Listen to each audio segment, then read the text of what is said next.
J.A., he was major league, playing around with them bats.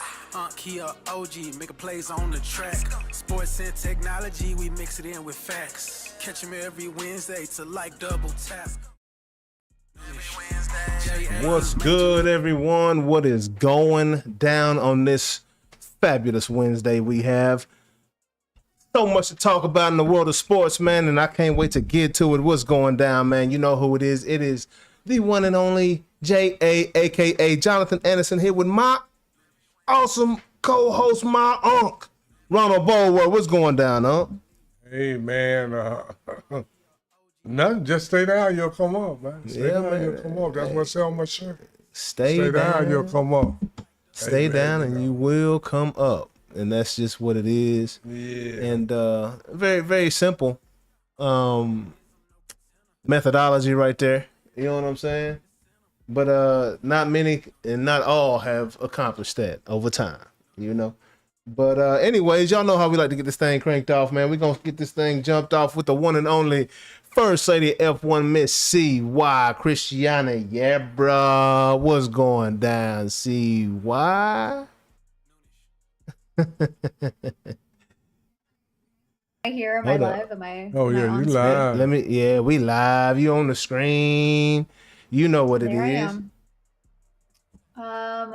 Guys, what the hell's going on out there? I feel that the universe does not want me to have a good day. I burned my hand on a crimper. Crimping is back, by the way. Oh, Crimping your hair is man. back. Okay. Back from the 90s. I wake up, my eyeball is red. I can barely see out of my right eye. So I was like, you know what? Let me just cover this. You guys have it easy. You don't have to worry about makeup and hair. You just put on your sunglasses and your hat and you're good to go. So I just thought I would just be one of the boys today, if you don't mind. Hey. Oh, hey. It's better. Like you say, put your sunglasses on, look into the future, and keep it moving. Do what you do, you know? Do what you do, man. Yeah, it looks like we're frozen in time over here. Oh, God. What's going on here? I don't know. Almost hits, and this is what happens to us. Yeah, you're great. But, Are you know. For once? You guys are frozen? Yeah, you're good. It's just us. So, you know, don't worry. You keep this party rocking right now, CY. You keep the party rocking. Really, We're going to put the show on you. It's your time. Shine, girl. Usually it's me that's frozen. Let me just take it from here, boys. You guys can go. I'll just handle this on my own. No, let's get that figured out. Why are you guys frozen? What's happening? I have no idea. Well, I have no idea. You know, it's just the usual just craziness going on. But we got it back right. You know, okay. We're unfrozen. We're good to go now. Okay, good. Blessings to us all. Blessings to us all. So how's the First Lady of F1, NHL, and all things motorsports and whatever else you want to be the first lady of around here? You know what I'm talking about? What's going on? Let me tell you what, I don't want to be the literal first lady of the country, but pretty much everything else I feel good about. Sports, yes. The United States, no. But not so much. But I'll cover the fun stuff. I'm doing really well. I thought that I would laugh with you guys because I turned on the news the other day and I'm usually watching sports or my rom-coms, you know. Yep. But there was this segment, they were like, it was a news segment. It's like, coming back after the break, we'll settle an age-old debate that time will tell what the real answer is. And it was like really like dramatic. And I just wanted to throw this out there to kick us off, unrelated to sports. It was a debate on how to load the dishwasher. Wow. And I thought, have we not in 2026, like, is this the question that's on everyone's mind, is how do you load the dishwasher? And I thought, oh my God. But then I thought, let me ask the guys, are we rinsing before we put things in the dishwasher? Are we just putting things in the dishwasher? Are we using the dishwasher for storage like most Mexicans that I know? What's our dishwasher status, guys? I need to know. This is the news obviously that everyone needs to hear. Oh, what do you got? How do you leverage your dishwasher first and foremost? No, I want to go last. Because I have like the least exciting opinion about this, but are we not loading the dishwasher? Do people not use their dishwasher is what I'm also learning. Well, all of the above. Sometimes you rinse the dishes. It all depends on which dishes it are and how much food they have on them. Some dishes you don't rinse off. and then after you use the dishwasher, yeah, you can use it for storage. So this is where the clean dishes are. You can Oh, go it's like in. it's multi-purpose. It can do all Yeah, things. so you kind of. Okay. Yeah. So I kind of use mine like for all of the above. Okay. I just thought it was just like the build up to it. I was like, oh my God, they're going to like unveil a nation secret, or we've, identified aliens. And it was like, no, the country wants to know how to load your dishwasher. And I'm like, oh my God. All right. Well, are we Jonathan, you look concerned. Are you concerned about the dishwasher, or are we frozen? Are we good? Nah, we're good. We're good. I'm not suspicious concerned about the dishwasher at all. I actually enjoy loading the dishwasher. I mean, if I have to love do the it, dishwasher. you know. But I do like my dishes to be clean once they come out of the dishwasher. So I rinse them off before I put them in. Make sure there's no gook in there, because I want this dishwasher to sustain as well. Correct. But yeah, I rinse them off before I put them in. Okay, good. Well, let's get into sports, because I have so much to talk about and I have such limited time today. So I want to dive right in, but I thought I'd break the ice. Let's dive What am I talking about first? Because I have an order of operations here. First, we got that good NASCAR. Oh my God. Week. Okay. Jonathan, do you remember when we went to the NASCAR race last year and there was a gigantic fellow dressed in a regular like driver suit, but it looked like a cowboy outfit? Absolutely. Had the denim gear on. That's who I thought that was. Yes. He first of all is gargantuan. This man, just imagine at a NASCAR race where all NASCAR drivers are like sub 5'5", or they're like 5'6". They're not tall guys. The pit crew members are humongous, and then the drivers are really pretty small usually. I turn a corner and all of a sudden this like Big Tex from Fair Park from the State Fair, I feel like Big Tex turns a corner and I'm like, oh my God, a jump scare. And it's a driver. It's Carson Hocevar, who is 6'5", which is humongous in NASCAR terms. In any term, really. I mean, he's like a humongous dude, but my favorite part about him is he wears this driver suit, but it looks like denim, and it has like pockets and it has like badges on it, but like very Texas feel. I thought he was only doing that because it was the Texas Motor Speedway, but turns out that's his go-to look. Wow, that's crazy. But you remember, like, he would turn the corner and I was like, oh my God. And then he got on stage. I think that's where we took a picture of him, or I don't think we took a picture with him, but yeah, he looked like a rodeo guy out there. He's he had the full denim, Canadian tuxedo race car outfit. The race suit. Yeah. I thought it was so funny because like it looks pretty legit. Like if you're not looking closely, then you straight up think it's denim. Anyway, our good friend, the giant Hocevar, he wins his first NASCAR race ever this last weekend. They were in Talladega. Yeah. And wow, it was so fun. I mean, like a first win for anybody. We talked about like Kimi Antonelli in F1 winning. He's such a young guy. Carson's a little bit older. He's got some experience in driving trucks. He actually broke his tibia, I think, driving a truck a couple years ago. And then I thought to myself, like, oh my God, like I hope he was done growing at that point, because you don't want to break a tibia mid-growth spurt. So who knows? Maybe Carson would be 8 feet tall if he hadn't broken his leg. But he wins the Talladega race, and it was a big shake. There's a lot of crashes. At one point, I think there's like 20 cars down. He did not look good. There weren't very many cars on track, but Hocevar is kind of staying up towards the top of the field and ultimately takes over and wins. And my favorite part of the whole race, beyond his lovely outfit, is in his celebration lap. He gets out of the car while it's moving and sits on the side, because he's so tall, he can press the gas pedal and control and steer the car while he's hanging out the side of it, ghost riding the whip, if you will.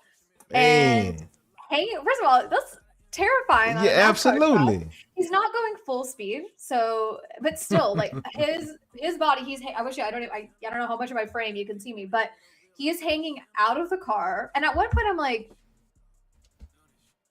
is somebody, it was like confusing because the car's moving pretty decent speed. It's not going 100 miles an hour, but it's going, not super slow. Yeah. So he's driving it from outside way the car. Too fast to be out of the car driving the car. please put 50% of your body inside the vehicle if you're going to be driving at any speed. That's what I've always said. That's my number one rule. I wonder how he's reaching the gas doing that. You know, what's it's because going he's on? 6. I mean, because he's humongous. I feel like he's the only one who could really do this. But he's leaning out and he gets down to where they normally do like their donuts and their spins and, you know, getting the fans all riled up. They usually jump on the fence and say hi to everybody. Well, he at one point kind of struggles to slow the car down and he crashes. Doesn't crash the whole race, but he crashes during his celebration into the wall of Talladega. It doesn't do anything, but the whole time I'm like, what is he doing? Like, he's having so much fun.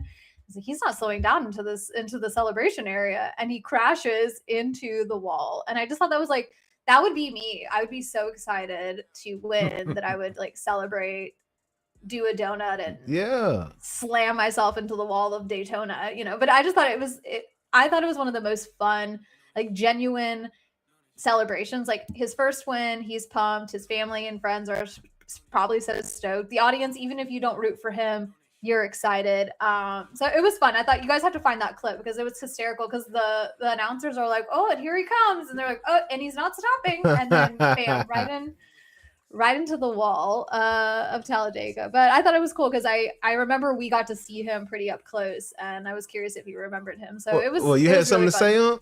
See, well, I actually saw that. You did? Yeah, I watched the end of the race, and I actually saw it because at the end,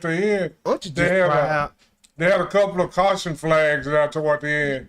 You gotta just be proud. Just feel a sense of pride. A sense of pride. And when you really watch the race, you realize how amazing those guys are driving that fast, man. Yeah. 194, 92 miles an hour, and they're only 2 feet apart. They're about that. Yeah, that's crazy. Yeah, most of the time they're touching each other. Yeah. Wait, Unc, I'm so proud of you for watching. Oh yeah, I watched racing. I watched that end part. Yeah, well, can we get an applause button? Yeah, there it is. There it is. Well done. Well done. Well, yeah. Well, you know, congratulations, Mr. Cowboy, Mr. Hojevar. However you say your name. Michigan. I thought it was like maybe this is like a country thing. Maybe he's like tying into the country thing, but maybe it's a sponsor. I don't know what the outfit is, but some flatlands out there in Michigan, you know. Honestly, I'm gonna call him Big Tex from here on out. I wonder if he'll lean into that because he really is so big. But I did want to mention, you guys might, even if you don't remember him, we have talked about one of his teammates, Daniel Suarez, which has like the weird F1 tie. Yeah. He is brother-in-law. I don't know how I gotta build a family tree, but his wife is the sister of Max Verstappen's partner, girlfriend, baby mama.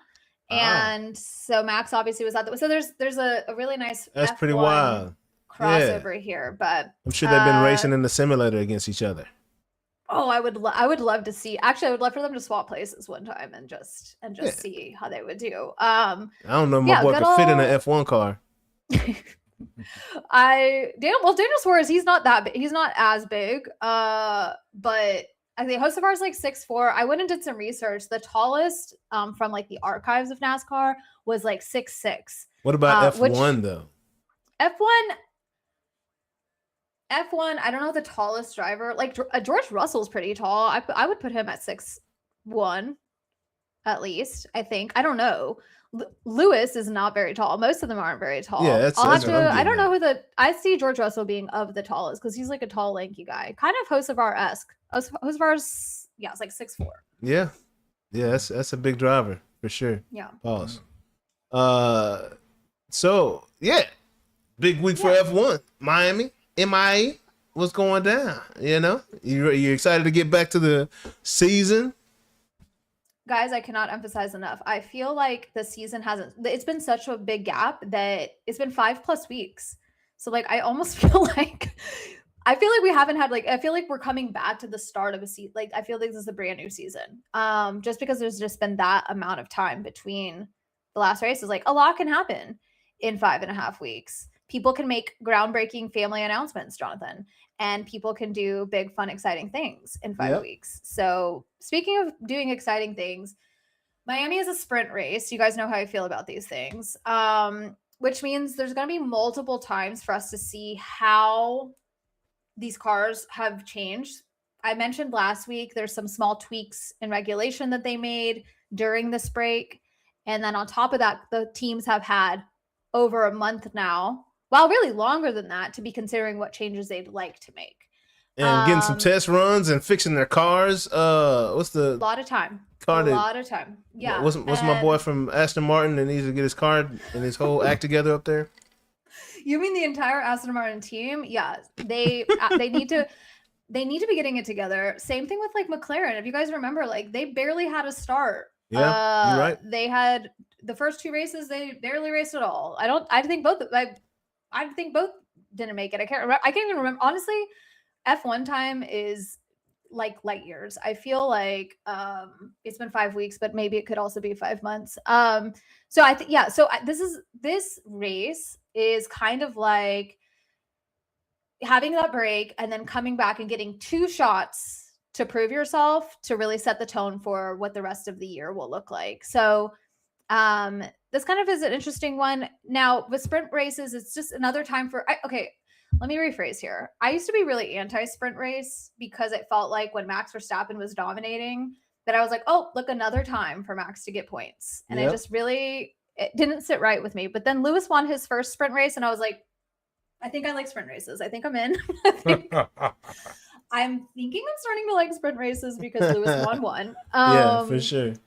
And so I guess for the timing of this, for it to come back with regulations being tweaked, cars and teams and drivers having time to make changes. Yep. This is gonna be crazy. I don't really know what to predict. I think my big question last week was if Mercedes figures out their start and they just drive off into the sunset as fast as possible, we're doomed. Well, we're not doomed. Mercedes is going to win. Oh, for sure. I mean, and hopefully, you know what I hope? Can I just throw this in here? Please do. I hope Max figured out his Mario Kart. I hope he figured out how to use his mushrooms and his shells and everything else going on in the new Mario Karts, right? Absolutely. He's been on the simulator, so hopefully he got it figured out. Exactly. I think that there's like, Mercedes it's a risk, right? Whatever they do, they've got something figured out. The bigger the change, the more risk is associated. Now, I think it's worth exploring why their starts and maybe some of these changes and the time and practice they've had to adjust. But then we've got a whole slew of teams. Ferrari, I think, has all of the ingredients. They were just really working through the same challenges that everybody else was, which is like, how do we balance the battery, the charging, the boost mode, overtake mode, all these new things. I think they were still in that phase. There's pretty much everyone else who has really nothing to lose. McLaren barely had a good presence at these races, wasn't making it into obviously first place here or even in qualifying. So they've got a lot of opportunity to mix things up. They can't do what they were doing before. So I think that's a key component. And then, there's people like Cadillac. This is their first home race technically because they're an American team. And this is the first of the American races. So like, I want to see them. They've had a lot of time to work through some of their challenges because they're still sitting at 0 points each. And I saw a little documentary they did to really show the ramp up to the season. And they said something like over 100,000 people applied to work at Cadillac, which is probably why they're busy sifting through applications and not calling us to be at the races is what I'm thinking. I think they lost our application to be part of the Cadillac team. Well, that's on them. That's on y'all. It should have been high priority. You know what I mean? But that's on you guys. Shame on you. And I'm looking forward to this Miami race, though. They always had the theatrics, the concerts and smoke and the fireworks and it's like a Super Bowl halftime performance, calling the racers out to the cars and things like that. I'm looking forward to seeing what they come up with this year. Me too. My favorite part of last year, and I think honestly the cars I feel like they weren't having as much fun last year. There wasn't as much excitement. I mean, maybe towards the tail end of the season when we went into with a 3-way tie. But do you remember when they did the Lego race? I can't remember if I shared some clips of that. Yeah, but you were telling us about they it. built life-size Lego F1 cars, and the guys had to sit in the cars together. And I don't think I've heard most of the grid laugh out like a giggle, like a chuckle, but Yeah. they were just little kids crashing into each other. So there's Lego pieces flying. Oh man, It that's was fun. so fun. So I'd like to. May I make a petition? Can I get a sound? Can I get a ding? Can I get Let something me get here? Let me get a horn. Okay. Dear Formula One, if you're listening, which I know you are, we would like to propose that every single race, actually, the qualifying is in a Lego car, and we have to alternate drivers, and the fans get to pick what the liveries look like, but everyone has to drive a Lego car as they're qualifying. And that's what I'd like to see for every race. Forget the sprint race. I would like to see Lego racing from here on out, because it's so fun to see them have to ride together. like Lewis is like a backseat like princess with Charles driving, and they were just, they were having so much fun. So anyway, F1, if you're listening, forget the sprint race. Let's do Lego racing instead. Thoughts? Anybody? Thank you. That's my opinion. That's in my opinion segment. I'm a Lego maniac, so I'm down with it. You know. Remember when I talked about, Unc, I'm waiting to do it with you because we talked about how long this could take, but I have my Ferrari Lego car that I've not done yet, but it's about my size. I could almost fit into it. But I'll save that for my birthday party with Unc. Nice. Hey, the stars might come out for your birthday party. And speaking of the stars, I wish they would have came out last night. You know, it's my good friend Carrie Lofton's birthday yesterday, and Carrie Lofton texted me, or I texted him to say happy birthday. And I met him when he was doing videography for our boy Dak Prescott. When I say our boy, I mean someone's boy, Dak Prescott. And he's been so fun to get to follow, and he's a super cool creative. And I said, happy birthday, hope you have the best day. He said for his birthday, he hopes I never find another baseball card in my garage ever again. Because as you guys know, I cannot stop. Every time I open a freaking closet, a box of baseball cards falls out. It's like a never-ending thing. And I said, also, I really hope the Stars get a win for your birthday. And he says, with zero hesitation, I don't know, they don't look so good. And that didn't sit right with me. It was like, Carrie, you can't bring this negativity on your birthday. And then lo and behold, we had arguably one of the ugliest games in a while. And I say that as like, there was the momentum. We have players like my one-trick pony, Jason Robertson, scoring goals. We have, and on power play, like we're taking advantage of power plays. And then Minnesota, though, I don't know what's going on, but at one point I thought, do we have any defenders? Also, why isn't anybody running some of these guys over? Like the lack of violence to me was concerning. Are we losing momentum? Are we losing our energy? Like, please tell me the Cowboys defense isn't rubbing off on the Stars.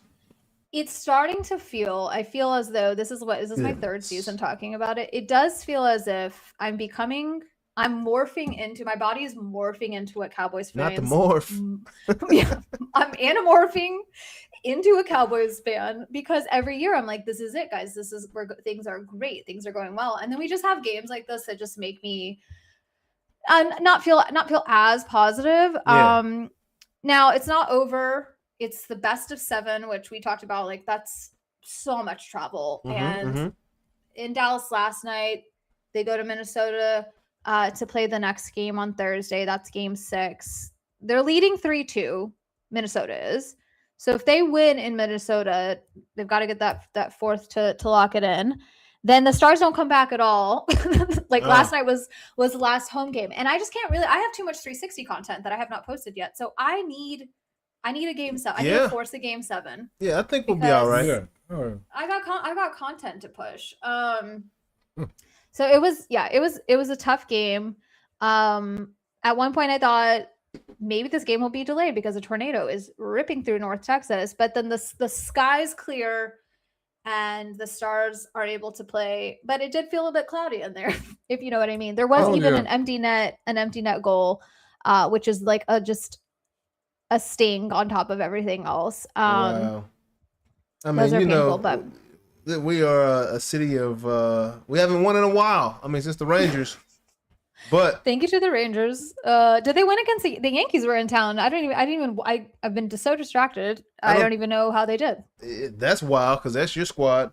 I know. I'm behind. But, I'm really behind. I think the Yankees won last night. I'm not positive on that though. If I'm wrong, somebody please correct me. But yeah, man, no, it's wild to see the Stars, no pun intended, down like this in the first round. You know, to the as we already talked about it, the original homeland of the Stars in Minnesota. Correct. You know, Correct. So, I will say, and am I taking credit for this? I don't know. But oh no, wait, told me not to take credit for things.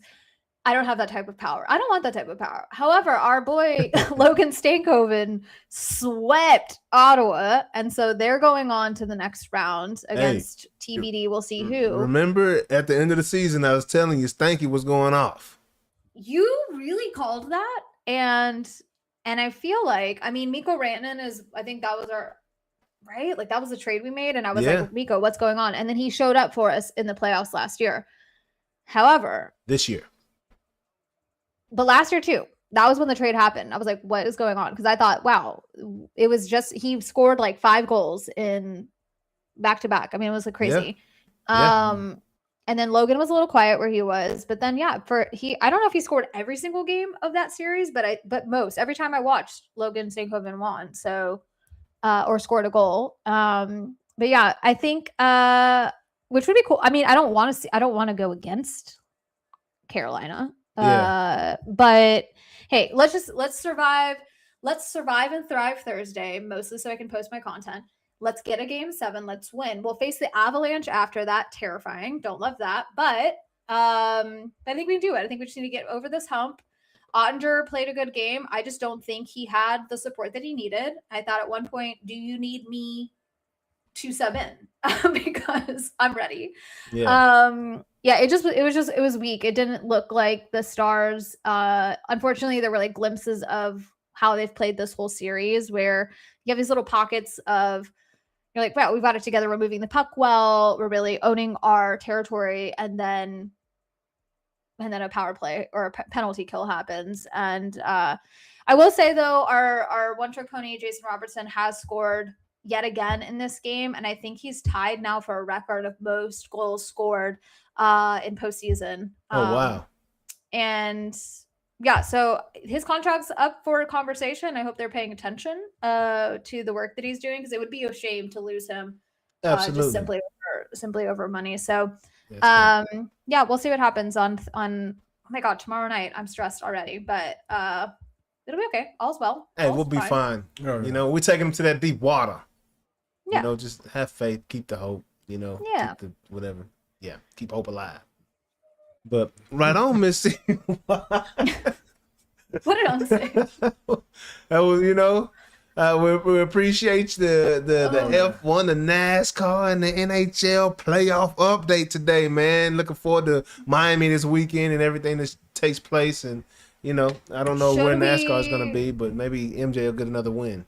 Wait, what do you mean where they're going to be? They're going to be in Texas this weekend. Oh, snap. That came up quick. Didn't I thought I swore we were just there 20 minutes ago. Yeah, it's crazy. They'll be here. So you guys, if you get a chance to go, you should absolutely check it out. I probably will be watching Miami instead because I'm lazy and I don't want to walk at NASCAR this year. I'm with you on that tip. No, but I will. I'll be tuning into both. I love a good split screen moment, so we'll see. But yeah, NASCAR's in Texas at Texas Motor Speedway, the OG. Nice. So yeah, we'll see. Let's go. We'll see what goes down. Right on. We'll have another report next week, man. Thank you so much once again with the excellent F1. Bye guys, love y'all. I gotta go sort my dishwasher. I gotta go. All right, peace. I gotta go to the dishwasher. Noonish. That is the one and only Miss CY, man. Going. Noonish. Noonish. For sure, man. Let me get my technology straightened out over here so we can jump to these new topics, you know. Subjects. Make sure These everything is MLB everything. coming up first. What'd you say, Unc? Major League Baseball Yeah. coming up first. Yeah. First out the box. At the box. Get this headset rocking. There it is. That's what we need in life. Yeah, this is a live show. You know what I mean? Live It's stream. live. Appreciate y'all tapping in the Noonish Sports and Tech, man. If you don't know, I'm your host, J.A., a.k.a. Jonathan Anderson, man. Just making sure everything is everything. Oh yeah, and not only is he the host, he's a producer, he's a director, he's a sound man, All that. he's a stage hand. Everything. When I say everything, Yeah, I'm over yeah, here do commenting in the. If you see something, say something. I'm over here in the comments. You know, doing what it do. Let me see. I don't think Trip came in today, but if he did, we would have been ready for you, dog. But yeah. All right. You ready for this, Unc? Oh yeah, I'm ready. All right, let's tap on in to these good old topics. We almost to MLB, Unc. Almost to MLB. But we're going to start with baseball, though. We're going to start with this entertainment baseball league. You know? The Savannah Bananas. Your boy Russell Wilson. Then went out here and got some ABs with the Savannah Bananas.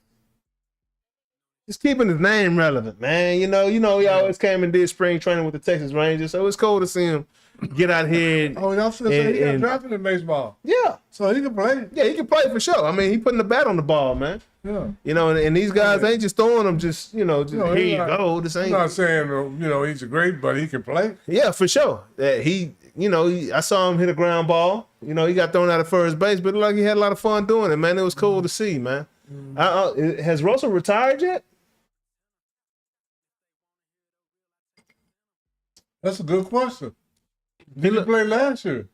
I think he was on the roster with New York. Yeah. So I haven't heard nobody say he retired, but yeah, he looked like that's right. He was on the New York.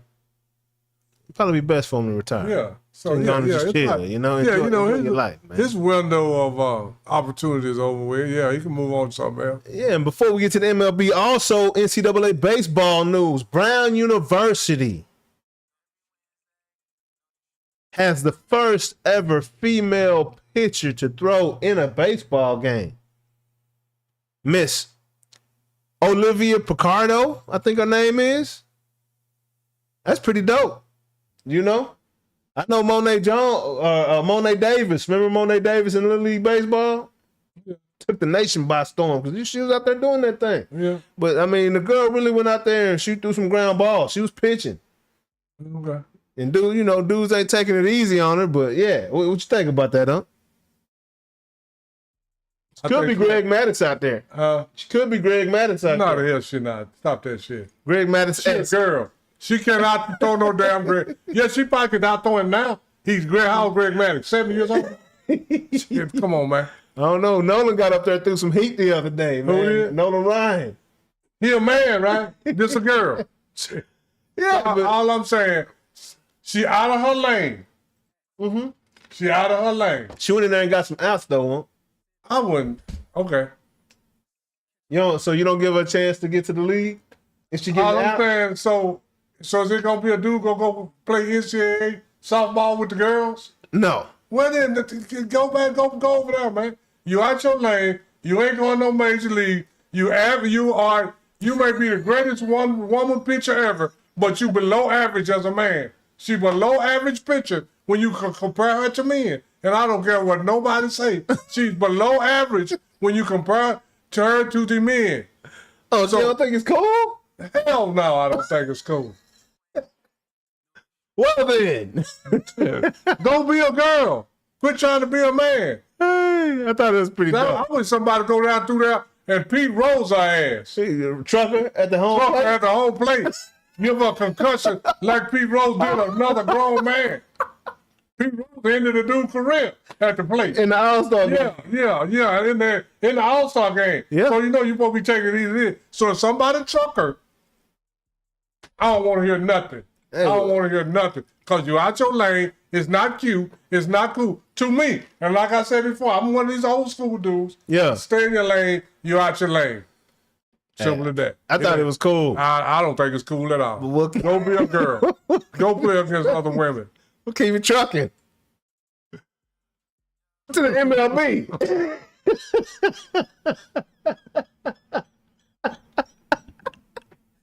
Hope y'all, I think y'all got that message pretty clear. Yeah. I'm just one of them dudes, man. Say, That's pretty clear. Well, what I'm saying is on that one. hey, man, don't. Hey, I'm big on staying in your lane, man. Hey, ain't nothing wrong with it. You know who you are. Yeah. You know? So shout out to Munetaki Murakami. I believe that's how you say his name. This guy is going crazy for the White Sox right now. Y'all got to check him out, man. He's hitting some of the highest balls ever recorded in Major League Baseball out of the yard. Leading the league in home runs right now with 12. At one point, he had like 6 home runs in like 7 games or something like that. Or 7 home runs in 6 games. 1 to 2. Oh, Ball been going crazy. and he hitting them high Hitting them high and long. and long. Okay. 48 degrees Okay. is what they're calculating them at. And the ball is leaving the yard. So y'all got to check this dude out. He's fun to watch. All I got to say about that.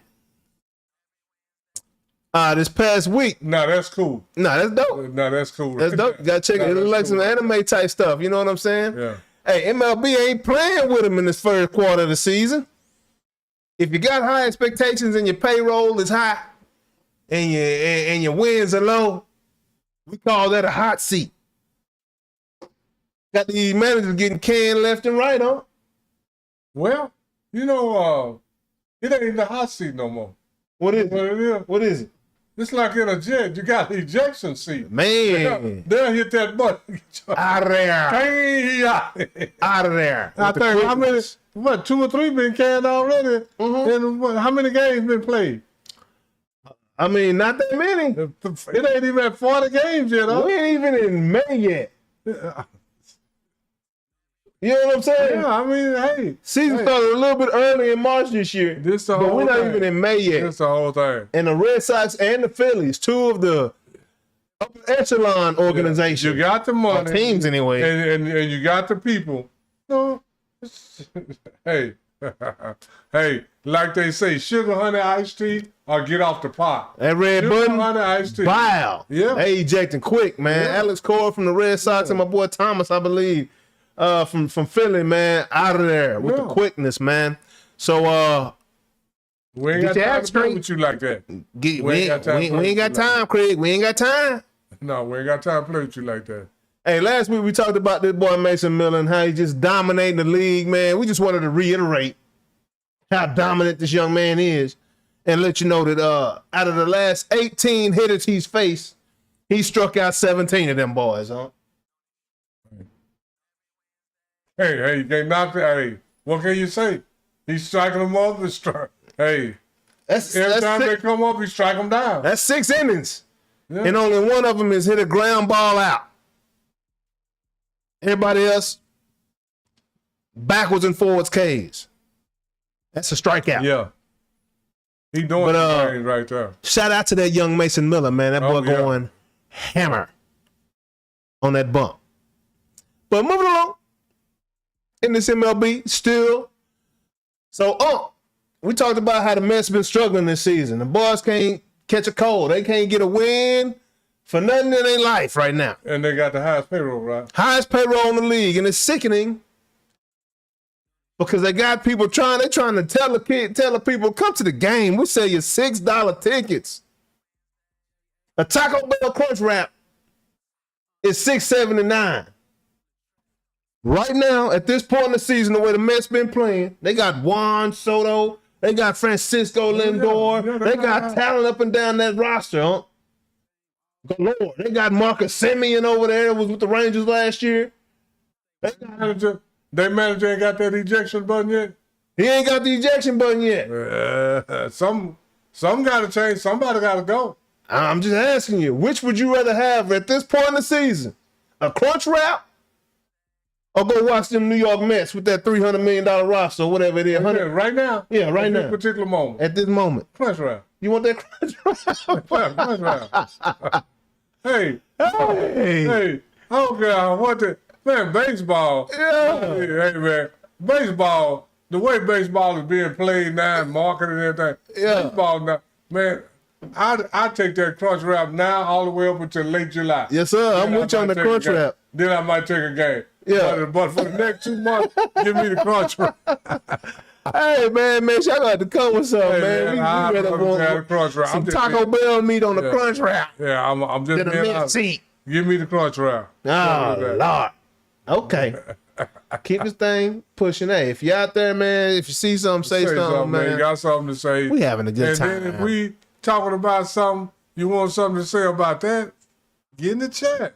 And then if we not talking about something you want to talk about, get in the chat. Get in the chat. Get in the chat. You heard, man. And then not only that, and while you over there contemplating whether you're gonna get in the chat or not, you only hit that subscribe button, that like button, that share button, and then hit that notification bell.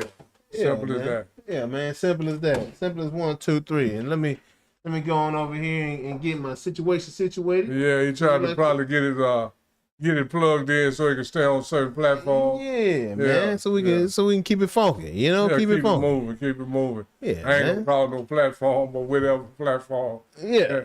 You know, he trying to stay on that also. Yeah, man. Like the other platforms. We like to unify the people, man. Just like have a good time with it, man. Yeah, we like to stay on as many platforms with all the people we possibly can. Absolutely, absolutely. So moving along through this thing, man. On to the WNBA.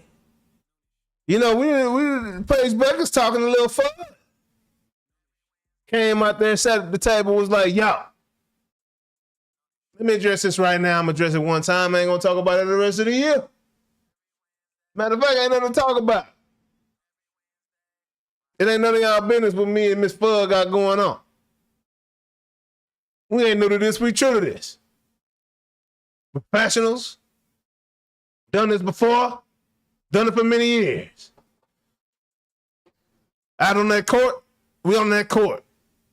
Off that court ain't none of your business. That's all I got to say about that. Next question. Oh, what you got to say about it? Nothing. Respecting and checking, huh? Yeah, I don't want to know about it. Yeah, I don't either. I don't want to hear about it. I don't want to talk about it. All I want to do is y'all play ball. Can we get some wins around here? Yeah, get some dubs. Yeah, get man. some dubs, man. You know, make the playoffs, make a run. That'll be the best way to silence all that. Start winning. But people be talking about you winning, not that. And right now it's the off season, so they gotta fight. But I don't care what her and Ford do. That ain't my business. Ain't none of your business. You know what I'm saying? That's how I feel about it. That ain't my business. That ain't my business what y'all do. Yeah. I just don't want. But when the paying customers come to see y'all play, that's all they want y'all to play ball the right kind of way. Get some wins. That's all they want. They don't want nothing else. They don't want to know what y'all. We don't want to know where the nose goes when the doors is closed. Yeah. We don't want to know that. We don't want to know that. We just want to know what y'all gonna do on the court.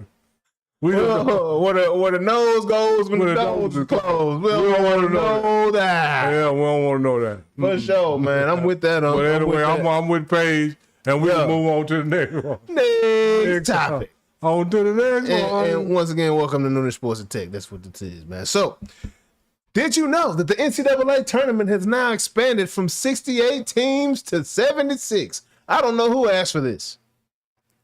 I don't think anybody was like, man, I think we need more sorry teams. Need more teams. I think we need more sorry teams.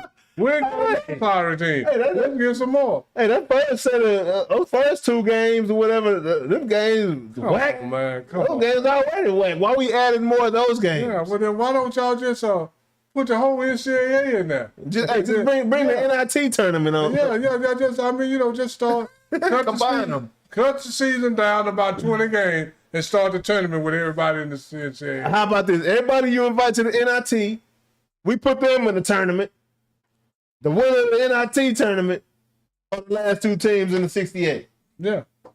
Why can't we do that? That sounds like a great idea, doesn't it? Yeah. Collaboration rules. But this is the whole thing. Add more teams. Do you know what that add more teams gonna do? What's it gonna do? Make the NCAA more money. That's it. Yeah, that's it. That's it. Because it's not gonna help the play. No. It's not gonna change the outcome. Yep. You put more bottom tier teams. Yep. Okay, but I'm gonna say okay. That's all I can say. Okay. What's up with and this is off subject a little bit, off topic a little bit, but got something to do with NCAA. What's up with Tommy Tuberville and Nick Saban going to the White House trying to stop NIL? I didn't know they went to the White House. I mean, they said they in the conversations with him trying to put it in the NIL.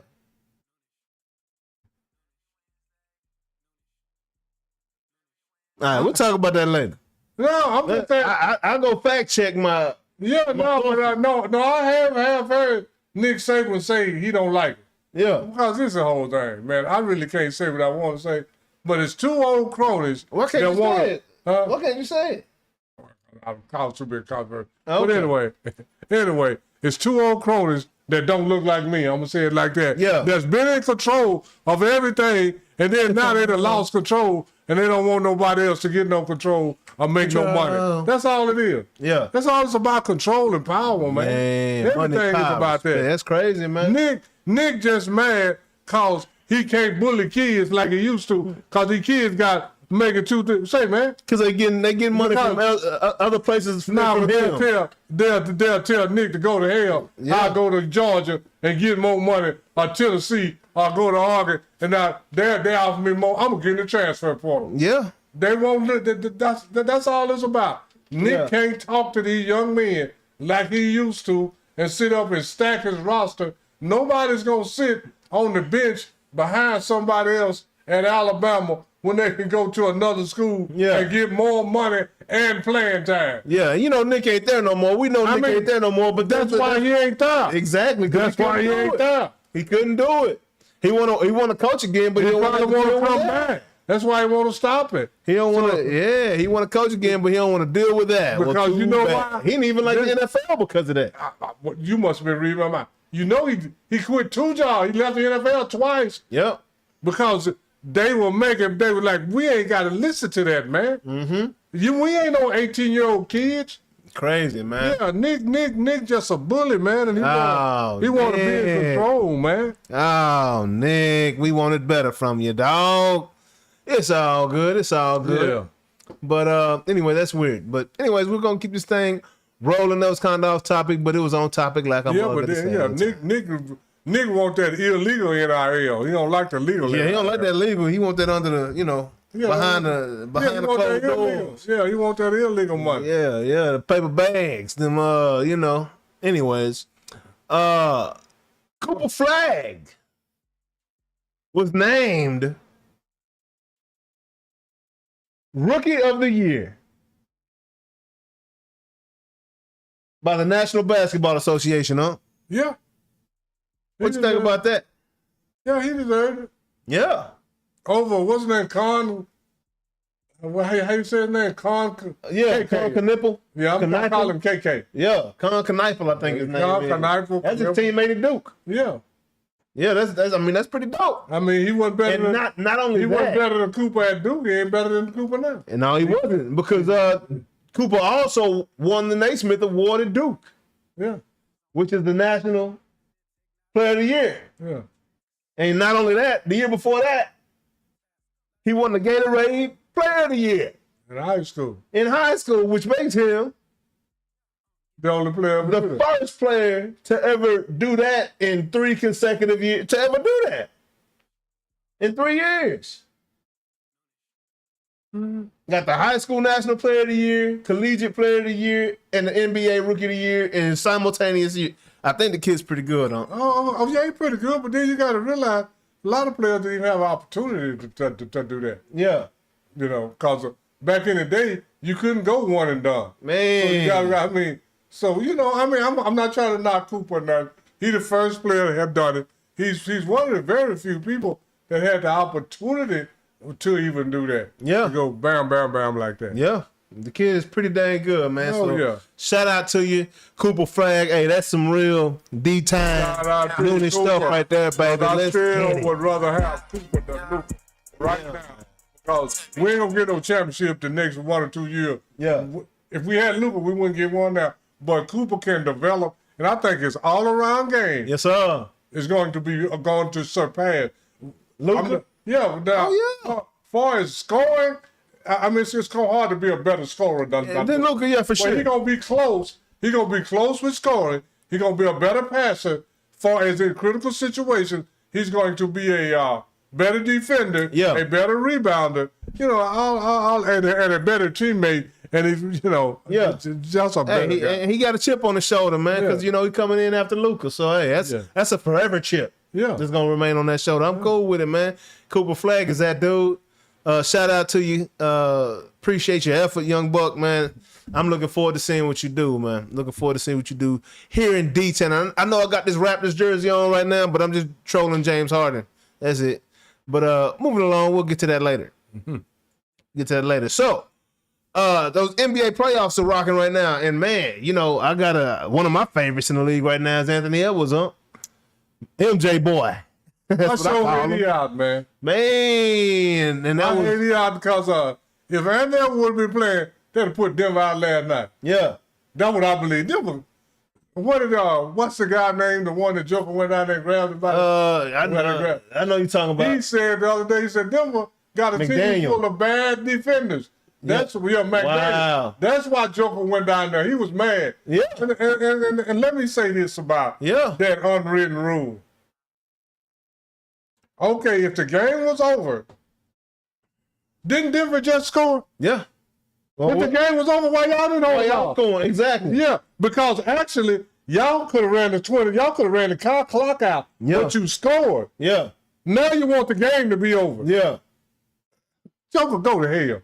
You know? I wish that dude would have slapped the poo-poo out, but I'm glad he didn't because he would have got suspended. Yeah. But I don't know who Joker think he is, man. And Joker might have been trying to bait something. Yeah. Joker knows something got to shake. You know, something got to get him. Yeah. Because they're beating him without Anthony Edwards. And that, I don't know who that young buck is coming off the bench. Went for party the other night. Yeah. Man, that boy been balling, huh? Yeah, and I'm going to tell you like this. Minnesota got some talent over there. Denver's not quite as big as they used to be. Because, you know, Michael Porter, he gone. He was 6'11". That was huge for him. Like he was better. And the way that they worked together, it was Joker, Michael Porter Jr. and Aaron Gordon, and Joker could see over everybody. Yeah, because they all 6'11". Joker would come through that lane. Well, Aaron Gordon's 6'10". And that Aaron Gordon's having to play that role of Michael Porter Jr. and Aaron Gordon. And he can't do it. Hey, we don't look nothing like he did. The play that was unstoppable for Denver when Michael Porter Jr. was here, he would be out on the, what's it called, a wing over there? Yeah. Oh, no, on the side of the side, was it a three-pointer? Near out of bounds? Yeah, in that corner. Michael Porter Jr. be in that corner. Aaron Gordon. No, he wouldn't be in the corner. He'd be on that block. Yeah, sometimes he'd be in that corner. Sometimes, yeah. He shoot the three, but he on that side. But the play that couldn't stop is when Joker would get to driving, to have his back to the basket, get to the rim, and throw that lob to Aaron Gordon. Yeah. That was like clockwork. And then when that play wasn't there, he would kick that thing out to Michael Porter Jr. Yeah. And they haven't found that. No. You know, simple, small things like that. They just made on that team for no reason. And they lost some size. Yeah, they lost size. Human. Hey, you may not have a 7-footer, but we got 2 6'11" and a 6'10" on your starting lineup. That's a big starting lineup crossed up in the front. Yeah. They don't have that no more. Yeah. And they missed that. And like I said, Joker, I'm gonna tell you like this. Joker the NBA, they don't make that much more money for winning the championship. Yeah. All they get is prestige. Joker and them don't care nothing about that because Joker want to go take that money back to Slovenia, wherever he falls. And this really matters. You know, the GM that built Denver with Joker and all them boys, you know, he went to Minnesota. Yeah. So if it's one team in the league he knows how to beat, that's the one he built. It's Denver, the one he built. Mm-hmm. And I think there's a little bit of merit to that. Oh, yeah, absolutely. But I hope AE come back so they can knock Denver out. Man. Yeah, I do too, man. It's crazy, man. Did you see that poster? Jamal came from Orlando, leapt up, Oh, yeah, I saw it. and dunked all over the big man from Detroit. Was it Jalen Duren? Something like that? Yeah. And I'm talking about put him on I didn't know this dude could get up like that, Unc. I'm asking you, which was the more impressive dunk? That one or the alley-oop with my boy Jonathan Kuminga? His head is at the rim. Jonathan Kuminga. No doubt. To me, yeah. Straight up. He was up. He was up higher. But we're talking about off the dribble. For one of them, going up on a big man. That's versus the alley-oop. Yeah, that's easier. Off the dribble, when you already got the ball, that's an easier dunk than it is for going up, catching it, and then putting it. Yeah. The guy he went up on started for the Eastern Conference, or started for one of the teams in the All-Star game. Everybody been dunked on. Hey, Everybody been dunked on. That was a filthy dunk. I mean, I'm just saying, in the NBA, By you're Mr. going to be Jamal dunked Cain. on. But I'm gonna take Jonathan Kuminga and them dunk, man. That was a dunk, man. Oh my God! I mean, yeah, that's just me. That's just me. I agree, and I think Golden State is real foolish for letting that young man out the building. Oh, but That's crazy. That's when you outcoach yourself. That's crazy. That's when you outcoach. That's when you love your past with more than you love your future. Man. So I mean, is that an indictment on the coach? How could you not get an indictment in your system? Who the hell else is an indictment on? The player on the coach. They got rid of the player. The talent. Who does that? That means the coach can't adapt, adjust. What did I say? You more in love with your past than you are your future. I'm carrying them the past. Yeah. Jonathan Kuminga could have been your future. Oh my! Because he can shoot that thing too now. But you was, but you were more in love with your past than you are your future. Man, ooh. Hey, because that young buck has talent and ability. Yeah. But we'll keep this thing going. So you got Kuminga over there. Man, I gotta give props to Jamal. Oh, they all got props, but you said which one I like the best. Yeah. Oh, both of them. But going up for that alley-oop, catching it and dunking it over somebody is more difficult than coming off the dribble. Yeah, no doubt. I mean, I've just seen a lot of them off the dribble. Yeah, that was crazy. But the one off the dribble was, I didn't expect that to be like that. Not against the all-star starter. Not the all-star big. You know what I'm saying? It's all good. It's all good. That was a heck of a play, man. But moving along. So Shai Gilgeous-Alexander evidently is Mr. Clutch, huh? Did you know? Since March 17th, he in the fourth quarter and overtime, he's missed one shot. That's over a month of basketball. He's missed one shot. Now he's missed 4 free throws. Now this is also pretty wild. So he's 16 for 17 from the field in the fourth quarter and overtime since March 17th. But he's 29 from 33 at the free throw line. Do you think that he is foul baiting? Or do you think his style of basketball is art?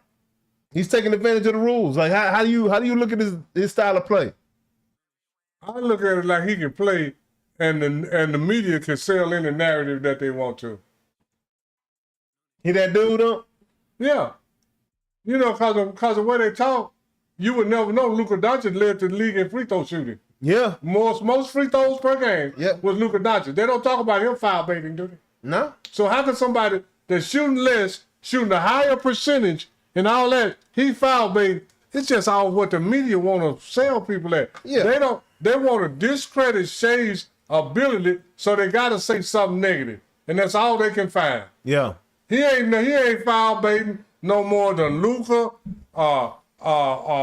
James Harden, Russell Westbrook. He ain't he ain't foul baiting no more than LeBron James or nobody else is. Yeah, they put it in. Really, James Harden was the king of foul baiting for a while, and they put it in. Like in the rules, they said that you can't just be going in the lane throwing stuff up. You're expecting it to foul call. But this the whole thing. It's up to the referee. The referee got to look at something. And I'm gonna tell you like this. That's what I couldn't stand about James Harden's style. Most of the time that I see SGA go to the line, it look like a foul to me. Yeah, it looked like a foul to me. Yeah. When you going and y'all bodies collide in the air. Yeah, that's a foul.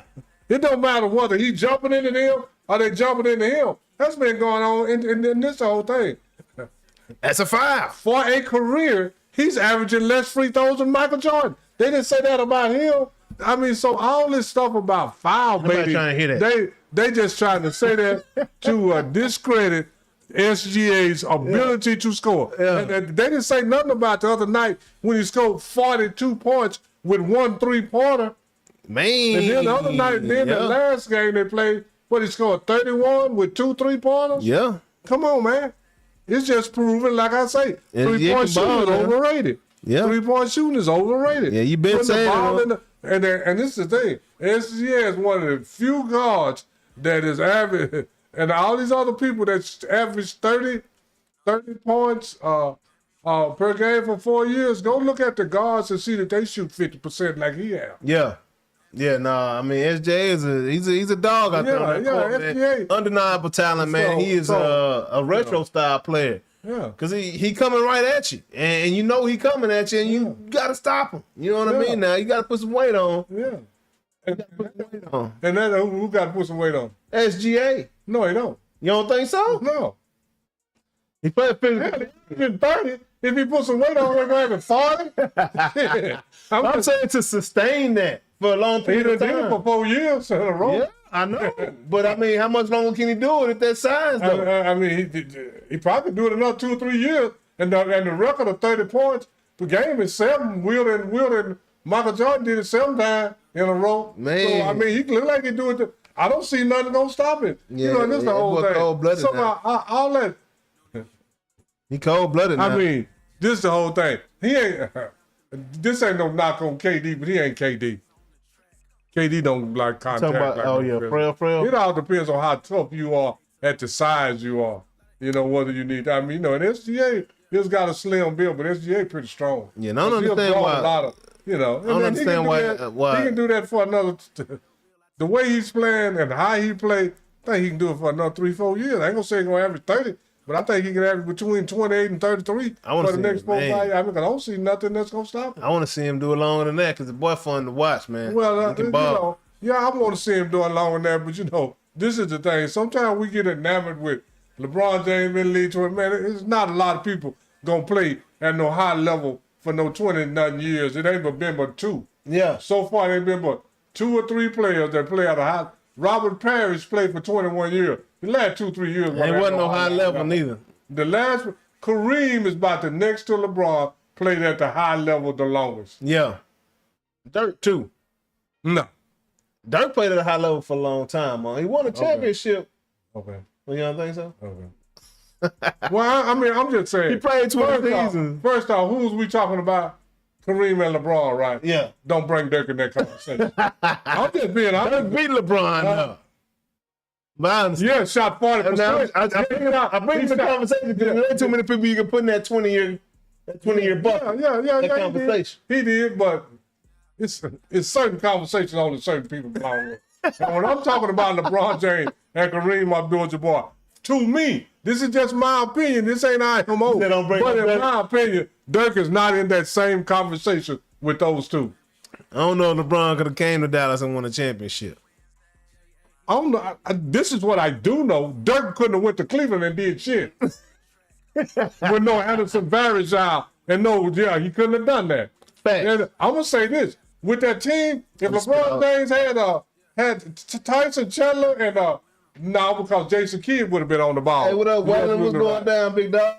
Like everyone else free throw attempts through those 38 days. Good shit. Hey, what's going down, man? Appreciate you tapping in, dog. Hey, let's go. Hey, I don't know where to get the numbers for the people to tap in, man. Say something. We appreciate you, big Waylon. Yeah, man. We talking that good basketball, talking our own good ish over here, man. You know, unlike but I like other people, other topics, we do our thing, baby. Yeah, and the best thing I like about SGA is he don't waste his time shooting threes. Yeah. He go up there and shoot 54%. Yeah. And score more points. So you ain't with the foul baiting comments? No, that's just something to try to poke a hole in his game. Yeah. So what you think about these anti-tanking rules, though, huh? They said they're coming up with some. We don't know what the rules are. I don't know how they're going to stop them. How are you going to tell somebody when a team say this player is hurt and they paying him his check, and then now what you gonna do to make him disagree with this check with the people name on the check? A fine is the only thing I can think of, man. Y'all hold on one second. Now you overruling doctors. If I am a team owner and I want to tank, and I go to a player to say, look here, we gonna say you hurt, you better say it too. But now if his contract is guaranteed, he can say what he wants to say. He got to get his money. Yeah. But most of the time, these guys want. First off, if I'm a good player on a sorry team, say, man, y'all can sit me out 'cause I need some help. 'Cause these dudes, I'm not going nowhere with these. Yeah. I mean, I'm just saying, there's a lot of ways to look at it, but no doubt. But it's gonna be hard to stop it. Absolutely, it's gonna be hard to stop it. You know, hey, you gotta prove intent, just like law, like the court of law. You know what I'm saying? Like, how can you say that? Clearly, we can see when Trae Young, Anthony Davis, and even they say Anthony Davis missed his missed his meeting to extend his contract because he was building Legos. So he didn't extend his contract with Washington. You know what I'm saying? Bro, like how can you can't prove it, man. You can't prove it, man. And then that means so I'm curious to see what they're gonna do. Yeah, it's gonna like if they suspect it, or they just gonna start finding teams. Well, that's the same way Adam Silver said he got to play 65 games to be up for the award, but then he turned around and gave somebody that played 64 games. Luka. Yeah, so come on, man. I mean, he didn't get an award, but he was nominated. Or he was was nominated. You know, so you got back in the hat. See, this is the first thing. Didn't the AE do the it? NFL, the NBA has got to draw a line in the sand and stick to it. Yeah. If I say 65 games and you pay 64, I don't give a damn. Yeah. I said 65. Period. But if you make an exception to this rule, you got to make an exception to when you keep it black and white, it can stay black and white. But when you start getting a little gray area, hey man, it don't look right when AE ain't up for discussion, but everybody else is. Or Luka's up for discussion. It don't look right. Look like you really pushing that international agenda. This the whole thing. You know, and not letting your bros back home. He missed 64 games. Now you said 65 games. Yeah. He missed 64. I missed 63. He up, I'm not. Wait a minute. I just missed one less game. I don't understand. So now the gray area gonna get to 63. I don't get it. You know, gonna be at 62. Exactly. Yeah, I'm just saying. Exactly. So draw a line in the sand and say if it's 65 games, 65. If you play 64 and a half, that ain't good enough. Yeah, man. Yeah, man. I'm just saying, make the law and stick with it. You know, that's what that is, man. And I don't know how they're gonna prove it. I don't know how they're gonna prove it. Moving along. Playoff news. Them NBA playoffs. Hey, man. I just hope we can Trying to win a game. You know what I'm saying? That's it. Got a lot of good series going on right now. You know, that OKC and Phoenix one is not one of them. Boys bought them brooms out. Dylan Brooks trying to go play for OKC next year. OKC don't want Dylan Brooks. He's going to play with his boy Shay, his Canadian homie, you know. Oh, is that what Dylan Brooks wants? Yeah, they both, they play on the national team together, yeah. So, and then that Denver and Minnesota series, so it's a 3-1 series right now. AE is injured. DiVincenzo is out with a torn Achilles. Without that, Minnesota still had the firepower enough to go out there and get that second or that fourth game, bring it to a 3-1 lead. Do you believe? I'm sorry, 3-2 lead. In that fifth game, they won it. No, Denver won. No, Denver won that fifth game. Yeah, with AE and them out. With them all out. Do you believe Minnesota will be able to regroup and get out of this series? If AE come back. That's if it? AE don't come back, they're not going to win. No chance. I don't see it. Straight up. Yeah, I don't. I mean, they pretty much beat him without AE the night before with my boy. I don't want to mess up his last I'm name. talking about when AE played, then went out. Yeah. Yeah. But you starting the game without it. I don't think they can do it. I think Denver is capable of beating them 2 games without AE. And then they got another player hurt too, right? Yeah, DiVincenzo, he's out with a torn Achilles. Yeah. Without both of them, I don't think they're gonna do it. I just don't. So is this series going to 7? I think it's going 7. If it goes 7, Oh, and AE boy. and AE and them don't play. I mean, even if AE come back, they got a chance. But if he don't come back, they ain't got a chance. You know, this if he come back healthy, How- not just come back to come back. how difficult will Denver be if they get beyond Minnesota? Because, you know, matchups is everything. And Minnesota might just have Denver's number. But if Denver gets past Minnesota, this playoff opens up a little bit, huh? That ain't no easy. No, I don't. You think OKC too deep for them boys? OKC gonna beat everybody. That's what I believe. OKC gonna be in the NBA championship. OKC gonna win it. Just like that. Just like that. Just like that. But I believe, because Denver can't beat OKC. They not big enough. Denver badly can beat, man, half of the dudes on Minnesota are almost in the G League. No, I'm not. Man, Minnesota ain't got no hell of a dudes, man. They got, I mean, and if they get past, I'm gonna tell you like this, because if Denver get past Minnesota, they got to play San Antonio. Yeah. And I think and if the Lakers get by Houston, they got to play OKC. The Lakers are too small, and if Luka and Austin Reeves come back, they are still going to beat the Lakers. So you said they almost. You say half of Minnesota players almost in the G League. Go look at that roster. Oh, you're right. It's a bunch of dudes I don't know about. Yeah, I'll tell you that much. Denver over here struggling with a halfway minor league. I mean, I'm just saying. Yeah. The Denver struggling with Minnesota. Man, and without Anthony Edwards, Minnesota is below average. Oh, simple as that. Gosh. Simple Below as that. average. Below average. That's what I'm saying. Not even bad. Yeah. Just simple as Man. that. So, Man. you know, however it go, Yeah. Well, Denver ain't going to beat hey, the that's one of the most entertaining series. But Oh, it's an yeah, entertaining absolutely. series going on, man. I can't believe what's going on with this Detroit and Orlando series. Everybody was high on Detroit, getting that #1 seed coming out the East. They about to lose. They about to get beat by this 8 seed right now, huh? That's crazy to me. Yeah, that don't happen too often. It don't. I mean, I think of the Golden State Warriors with Baron Davis and them boys, Steven Jackson and them boys beating up on the Dallas Mavericks. Was Steve Jackson on that team? Yeah. Or am I tripping? Golden State. That wasn't on that team, wasn't it? Yeah. But that's why I say he ain't blown that conversation. Yeah, that was crazy, man. I mean, yeah, nah. That was crazy, but Yeah, yeah, but you know, yeah. That's I mean, Detroit just not ready for the moment. Yeah. Let me say it like this. Detroit looking like a regular season squad. yeah, man. Yeah, They ain't got man. that. It don't you look know, good when you right get in now. the playoffs, man, mental and the pace that you play at, which is part of the mental, that rises up a little bit more in the postseason than it do in the regular season. And Orlando looking pretty deep right now too, yeah, man. yeah, Orlando So looking they real looking deep. good. And then you know Got I'm a lot of balanced scoring, man. I'm only, like I said, wearing his jersey to troll James Harden just because I ain't liked his game the whole time. Now I will say this: the older and the more years he's playing, I'm liking his game more and more. You know what I'm saying? From an offensive standpoint, I'm a defensive-minded guy though. But it's crazy to see that Toronto has brought this thing back to 2-2. You know, do you think James Harden and Donovan Mitchell have enough to come out of this series right here? Yeah, because hey, Scotty Barnes, this is my first time really watching this guy play. That boy, hey, he can ball now. That big dude can ball. They got RJ Barrett out there in Toronto.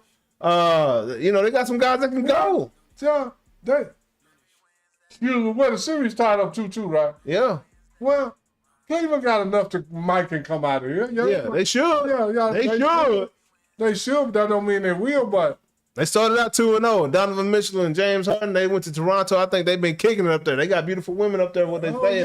They've all been kicking it and lost a little focus, man. Yeah, and that's no James Harden. It's easy for him to lose focus. Yeah. Let me say it like that. because he lost. This is not the first time losing focus. Yeah, You facts. know, or whatever. But they got enough to come out this series. But let me say it like this: do they have enough to come out the East? I'm not so sure. I'm not sure who's gonna come out the East. Yeah, Reds man. Yeah. It say Waylon say Wemby could have sat out instead of playing of making sure he played 65 games. Yeah, he could have sat out a whole lot for these playoffs. But Wemby a dog. Wemby want to play. Yeah. I truly believe Wemby want to be on the floor. He a different mentality than a lot of the guys that I see in the NBA right now. Yeah, You know? absolutely. I like Wemby's mentality, man. He got that dog mentality, man. And so that San Antonio series is over with. Yeah, Portland, they closed that out. We ain't even got to talk on that because that was expected. Yeah, we ain't got to talk OKC closed out. New York versus Atlanta. That's another good one right there, man. New York 2-2, right? I think New York went up 3-2, didn't they? Oh, I'm not sure though. With Jalen Brunson yesterday. Yeah, but I tell you this, man. C.J. McCollum been balling, man. Yeah, he been balling, man. But hey, them Knicks figured out something yesterday. In that last game, they blew him out pretty good. Yeah, well, I think the Knicks just got an overall better roster. Yeah, I think that series still gonna go 7 games though. I think it's gonna go 7 games, man. That's just how the Knicks like to do things, man. But and then that Boston and Philly series, 3-2 right now. Philly got that good win yesterday. They came back. They were down at halftime, and man, I thought it was a mistake to have Joel Embiid back on that floor because it seemed like Edgecombe and Maxey, they had figured something out, got into a little rhythm. And, you know, they lost the last game, but they won this one. Joel Embiid is still that dude, man. And he pretty fresh because he really just not playing. Then they got Paul George. When we talking about Kelly Oubre, right? Hey, man, when we talk about a deep roster, and on paper, I'm glad you put that part on now. on paper, Yeah, because on paper. and on paper, them boys look real good, huh? But this is the only thing I can say. The game ain't played on paper. It's played on hardwood. Hey, I'm just saying, Philly, the East is a toss-up to me. But Philly ain't part of the toss. Because they depended on Joel Embiid, man. No, man, Tyrese Maxey can ball on. Yeah, I know. He showed he can carry that team a little bit now. Yeah, Tyrese Mexican ball. I can say. And the young buck, BJ Edgecombe, So how did they win? Paul George, How did Kelly they win the Oubre. other day, that last game? Joel Embiid played big in the second half. Absolutely, because there's no more bigs. But just the whole thing. That's the first time he played big since when?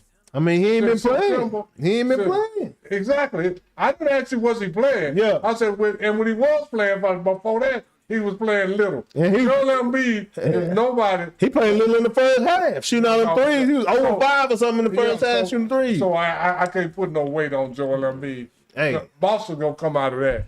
Joel Embiid might be the best big in the league because every time he plays Joker, he put them clamps on that boy. He put Wemby on his butt. But your best ability is your availability. So you ain't the best because you ain't never available. Thank you. That's all we got to say about that. Yeah, that's all I got to say. And then that LA and Houston series, man, seemed like it's about over, man. Seemed like KD is disinterested. I don't understand. KD, I don't get it. Game 5, I don't know what he's injured. I don't know. I think KD is a baller too now. But how you not playing in these playoffs? I don't understand. So I don't understand what's wrong with him. You said it was an injury in practice? That's what they said. The first they said it was a knee. Then the next thing they said was he had a knee contusion because he bumped knee.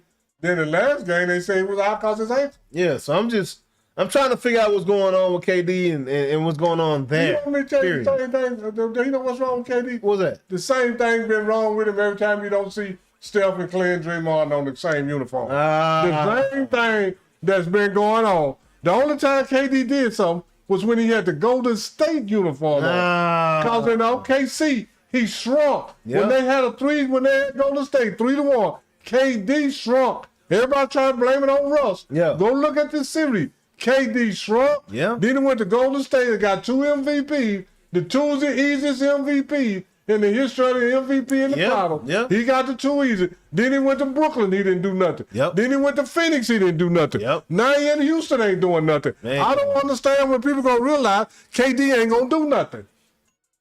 He said he wasn't the leader, and we believe it now. He barely is a good follower. Man. He a coat teller. That's what he is.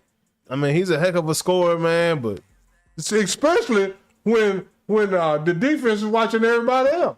all the He had Golden State. I don't The get it, defense man. already looking at the Splash Brothers. They can barely so you 1-on-1 or Jalen Hunter was nothing. good. You know, you playing against Al a lot of times because they doubling Steph and Clay. Yeah. So all that, man, I keep telling, man, people think I'm hard, but I just want to name somebody. Tell me what KD done outside Golden State. I mean, can't call it.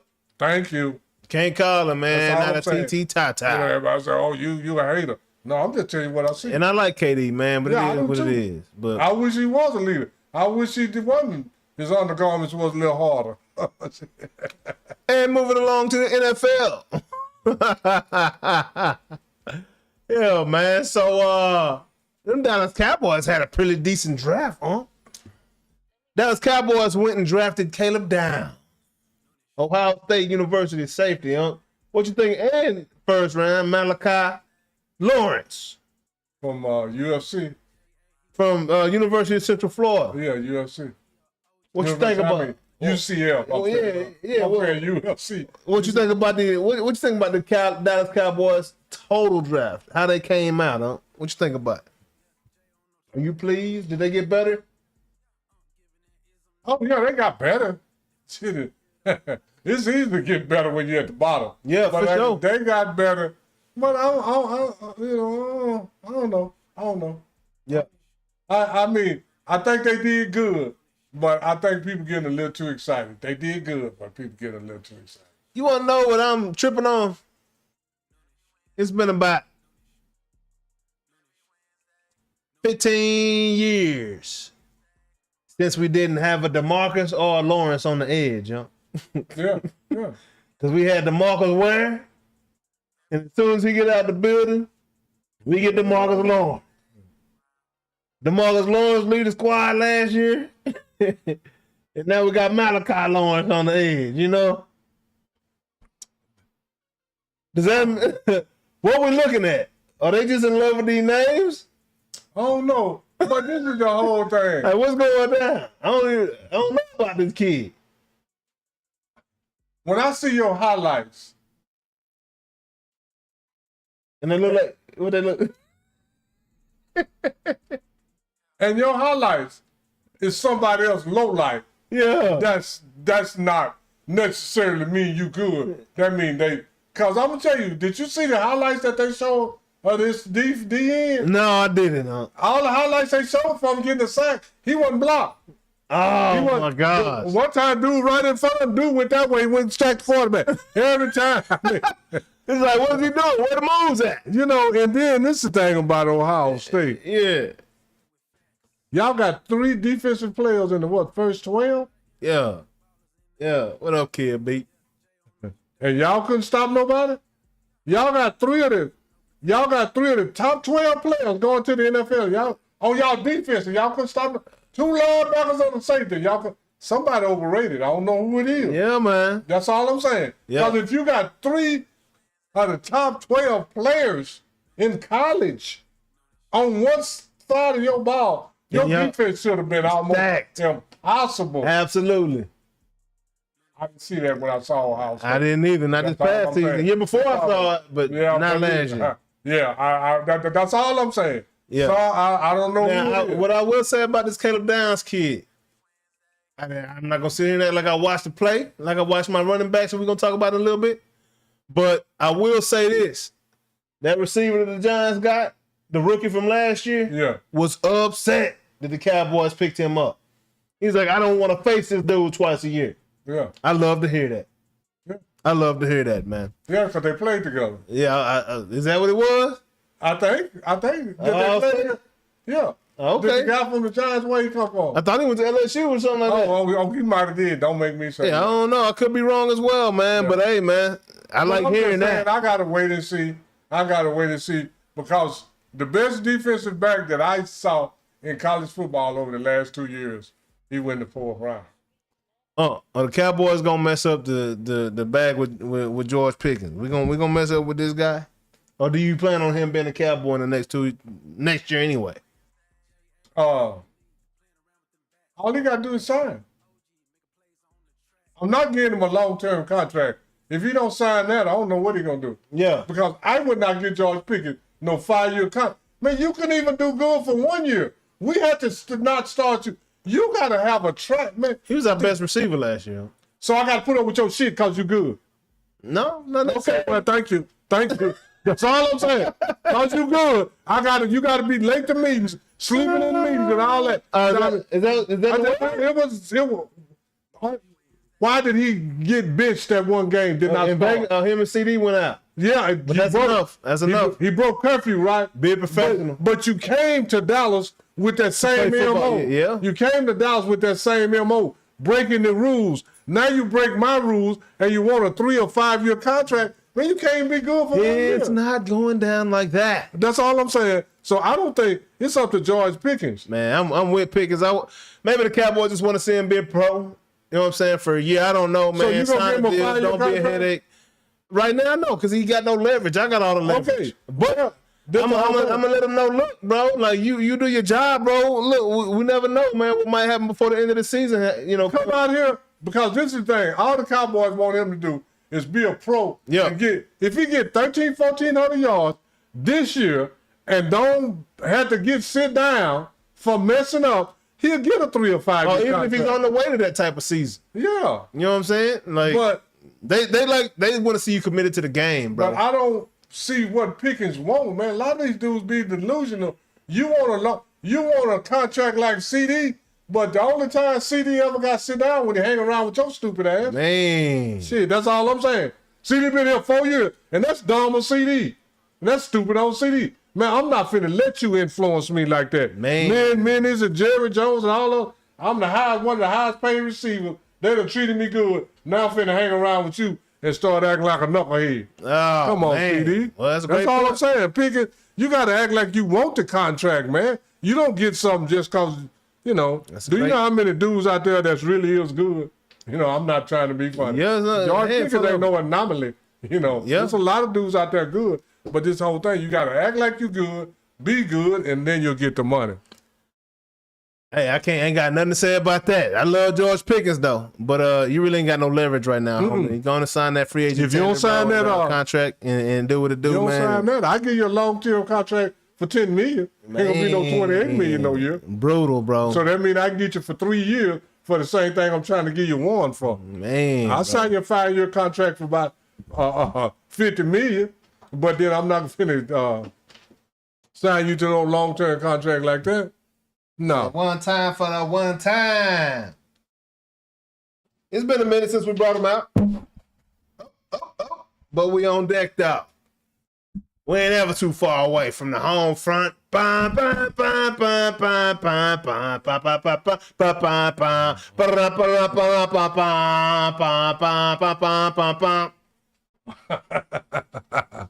Yeah, buddy, it's great to see them Notre Dame boys doing what it do, man. We had 2 running backs taken in the first round, huh? I'm not surprised either. Been talking about these dudes all year. Jeremiah Love and Jadarian Price. Yeah. I hate to see him leave. I don't want to see him go to the league. I want to see him back in South Bend, Indiana, playing for Marcus Freeman. But you know what? I'm proud, and I'm happy for these young men. Because this is what they set out to do. Be professional running backs, and both of them win that first round, and they both went to the NFC West. Arizona Cardinals and Seattle Seahawks. Jeremiah Love ended up in Arizona, man. He going to ball out down there. Hopefully they can block for him. That's my whole concern for Jeremiah. Arizona ain't did nothing with nobody they drafted recently. The best person they did was, what's his name? Marvin Harrison Jr., and he ain't getting off down there like he possibly could somewhere. And Kyler Murray ain't there no more, so you know. Yeah, so they can't blame it on Kyler. And so the only thing is, like, I think Jeremiah is very talented. I don't know if Arizona is a place for him to exhibit his talents in or not. Well, Jadarian Price ended up in a very good situation in Seattle where they just let go of Kenneth Walker III, and they're the defending Super Bowl champions. Oh, yeah, they needed somebody. That kid can catch the ball out the backfield, and he can tote that rock. So, Seattle, I understand why you let that boy go. Oh, I understand what Seattle did. Absolutely. Yeah. And this He'll is no probably surprise. have a better year.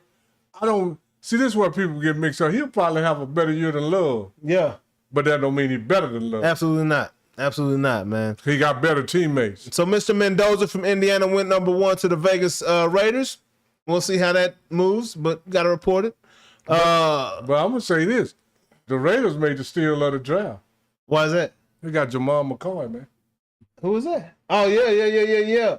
Oh, man. He's the best defensive back in the draft. He hurt his knee. Yeah. This In whole thing. Tennessee? Yeah, he didn't play last year. Yeah. And then he was even earlier, a month and a half ago, he was projected to still go in the first round. Wow. What happened? I don't know. But on his pro day, he ran a 4.36 and a 4.37. Ooh. So that means his knee ought to be pretty good. Moving. And I think that he's going to be the steal of the draft. Because when I saw this young man play, he jumped off the screen. And that's always fun when you get to see a kid do that. Yeah, and you know where he from, why? Where's that? White House, Texas. Pat Mahomes. Pat Mahomes. Yeah. That young, and I'm going to tell you like this.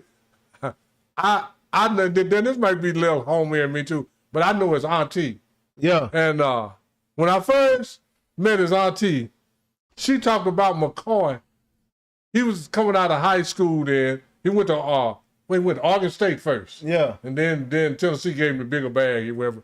But I didn't know her name. So, Uncle's one of these type of people, I always give people nicknames. I say, there come nephew. She used to walk with him. We was calling her nephew because she told us, I got my nephew. Yeah. He's going to Oregon State. Yeah. He's 6'1". He run a 4.40. Yeah. He weigh 190 pounds. He didn't got this much vertical leap. Yeah. She could tell you everything about her nephew. Yeah. So I started calling her nephew. I said, here come nephew. Here come nephew, And yeah. then when he went to Oregon State, then went to Tennessee. Then when I went and looked at the young man, Balled out. man, this young man jumped off the screen. Oh, I And know this the whole that. thing. You know how some people jump off the screen, then go back, and then they'll jump back off in the third quarter and go back. This man jumped off the screen and stayed off every time he got on that For a field. second, I want you to go in on McCoy for a second. No, okay. Just for a quick second, I'm gonna put this cam on you real Yeah, quick. but and like I say, that could be a little semi-homer pick when I say that. But like I said, when I saw him, the young man, he's roughly about 6'1", run a 4.3, about 195 pounds. Perfect size for a quarterback. And when I seen him play, he could cover the short route, the deep route. And then he came up and supported the run. And I was watching Tennessee when he was starting, and he made All-American the year before he got hurt. He was All-American. And what's the guy's name on Kirk Herbstreit? Oh, Kirk Herbstreit was Jamal McCoy. This young man is really making an impact on this game. He's changing the game. And when you're on when you're on ABC, I'm just gonna use ABC because that's where college football used to come on even before they got the big contracts where they come on every channel. But man, when you're on ABC and you got Kirk, it might not have been ABC, but when you got Kirk Herbstreit and all these guys sitting over there during the game talking about how much you jumping off the screen, talking about your backpedaling ability, about how you turn your hips and run. See, I played a little DB back in his day. So, when you got a guy 6'1" or 6'2" that can turn his hips and got good downfield speed, that makes all the difference in the world.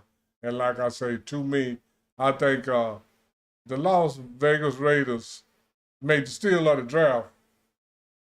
And if Mendoza, and this is another story altogether, excuse me, but if Mendoza can play, and then it don't matter how good a quarterback or a running back is, man, I'm not sure how stable the Las Vegas Raiders, 'cause I keep wanting to say Oakland, that's why I keep saying the Las Vegas Raiders. I don't know how steady and solid their offensive line is, but if they can get some O-line help, and Mendoza's pretty solid, man, they and then they got Ashton Genty. So I think the Las Vegas Raiders got a chance to turn the corner a little bit. Instead of being a bottom of the barrel team, maybe they can start floating a little. I ain't gonna say they're gonna float to the top, but maybe they can get halfway to a mid-level team. But yeah, I just like I said, I think Jamal McCoy was their best, not just corner. I think he was the best defensive back in the draft, but he got hurt, and we gonna see. And if his knee, and if he can maintain his health, I think he'll be the steal of the draft. I do. That's what's up, man. That's what's up. On the real McCoy is what we're gonna call him. Yeah, and we're gonna keep up with him a little bit. Yeah, like I said, I know his auntie, and she love her some nephew. And I don't. See if we can get him on here, man. See if we can get him on here for a little interview, Noonish style. Y'all know how we like to do it, man. Like he, just back at the crib, chilling, talking to his homeboy. Don't even realize he doing nothing like that. Hold on, let's see what's shaking, man. I don't know what's going on with the cam, but see if we can get it worked out real quick for the people. We had froze up there for a second. Look like we back, y'all. Look like we back. So moving along. So appreciate that, a little insight on that boy, the real McCoy. What'd you say he's going to play again? So what? Who'd you say got the steal of the draft? Las Vegas Raiders. Them Raiders, fourth round, man. Just 2 weeks ago, they was projecting him to go number 8 That's crazy. to the Saints, but he went to a number 10. I think he was 101st player. Yeah, well, man, that's it's a blessing to go, man. Yeah. Don't let that stop you, man. Go get what's yours, bro. They should put a chip on his shoulder. Go get what's yours, bro. Go get your first round money on your next contract, man. Yeah. Eagles went and drafted Mr. Uar Bernard, man, the international super freak that they talking about the Wemby of the NFL, but he still got to learn how to play some football. 6'5", 306 pounds or something like that, man. With crazy measurables. Yeah, with what's that? 5% body fat? Yeah, like 4 or 5, 6% body fat, man. 39-inch vertical, 10-foot 9-inch or something like that. Broad jump, man. The boy measurables is out of this world, man. They saying he the Wemby of football. Just who does that? The guy's 300 pounds running a 4.6 40. What? But I'm gonna tell you like this: some of the fastest runners and highest jumpers I ever seen can't play football. Man, I'm telling you. But football a different beast. Yeah, he got to learn that physicality of the game. Yeah, absolutely. Sure. You got to have a certain mentality. But he's explosive. Pause. The Cleveland Browns took another quarterback in the draft this year. What's wrong with him? Like, who did they take, man? They took Taylor Green from Arkansas. That kid can play too. 6'5" quarterback. What's up with him? I don't understand. Maybe that's the Shedeur backup plan. Maybe they ushering Deshaun Watson out the door. I have no idea, but they still got your boy. They're the first team to draft 3 quarterbacks in 2 seasons. They still got Dylan Gabriel on the depth chart, man. So what does that tell you? Cleveland don't know what they doing. Don't know what the hell going on around there. Say, man, I wouldn't. Cleveland. Or they plan to draft or trade Dylan Gabriel, man. I'm gonna say it like this, and I ain't never said it like that. I've been saying that Cleveland is a place where quarterbacks go to die. Yeah. Cleveland is a quarterback graveyard. Yeah. Who done went to Cleveland and lived up to their expectations? Who have done it since Vinny Testaverde? Yeah. Who have done it since Vinny Testaverde? Nobody. They done had Deshaun Watson. They done had Baker Mayfield. They done had. What's my boy receiving from Baylor that was cold? Josh Norman or something like that? Yeah. You know what I'm talking about? Yeah, the DB. No, I'm talking about the receiver. No, not Josh Norman, not Norman. Yeah, Josh Norman, the DB. The receiver I'm talking about that was cold-blooded. Yeah, but he for like 2 seasons. And this the whole thing. Kept getting in trouble. Cleveland is not even a place just for quarterbacks. Cleveland is a player for good players to go to a graveyard. Yeah, man, it's sad. Once you crazy. go to Cleveland, man, you go down. It's a wrap. You going down. Except for Belichick. And he ain't go up until he got out of Cleveland. Yeah, absolutely. That's what I tell you. He was in the graveyard too. He was like he got raised up from the dead. The pits. Yeah. The pits. So, speaking of Belichick, we're going to go to this. I guess he wasn't directly after Belichick, but one of his linebackers, one of his players, man, Mike Vrabel, Vrabelgate. I'm just doing it because I'm tired of people talking about the Cowboys and America's team, bro. So anytime I get to bash the Patriots, I'm going to do it, dog. You know what I'm saying? Nah, this ain't got nothing personal with Vrabel, man. I ain't bashing the man. But, yo, man, it's just more stuff coming out, man. The man skipped the third day of the draft so he can go to counseling, quote, unquote. You know what I'm saying? Like, Rossini evidently had a son that she named Michael. Like, his girlfriend? His side chick? Yeah. She got a baby by? I don't know, but she got a son named Michael, though. From a few years, from like 2020, something like that. Evidently, this has been going on for a minute, man. You know, it's a lot more, you know, she sent him a playlist when they was going through they losing. But this is the whole to thing, get back man. on the winning side of things. This is the whole thing, man. This stuff been going on since the beginning. It's people saying that that's his soulmate. Huh? You know, so what? They say, don't let your wife keep you away from your soulmate.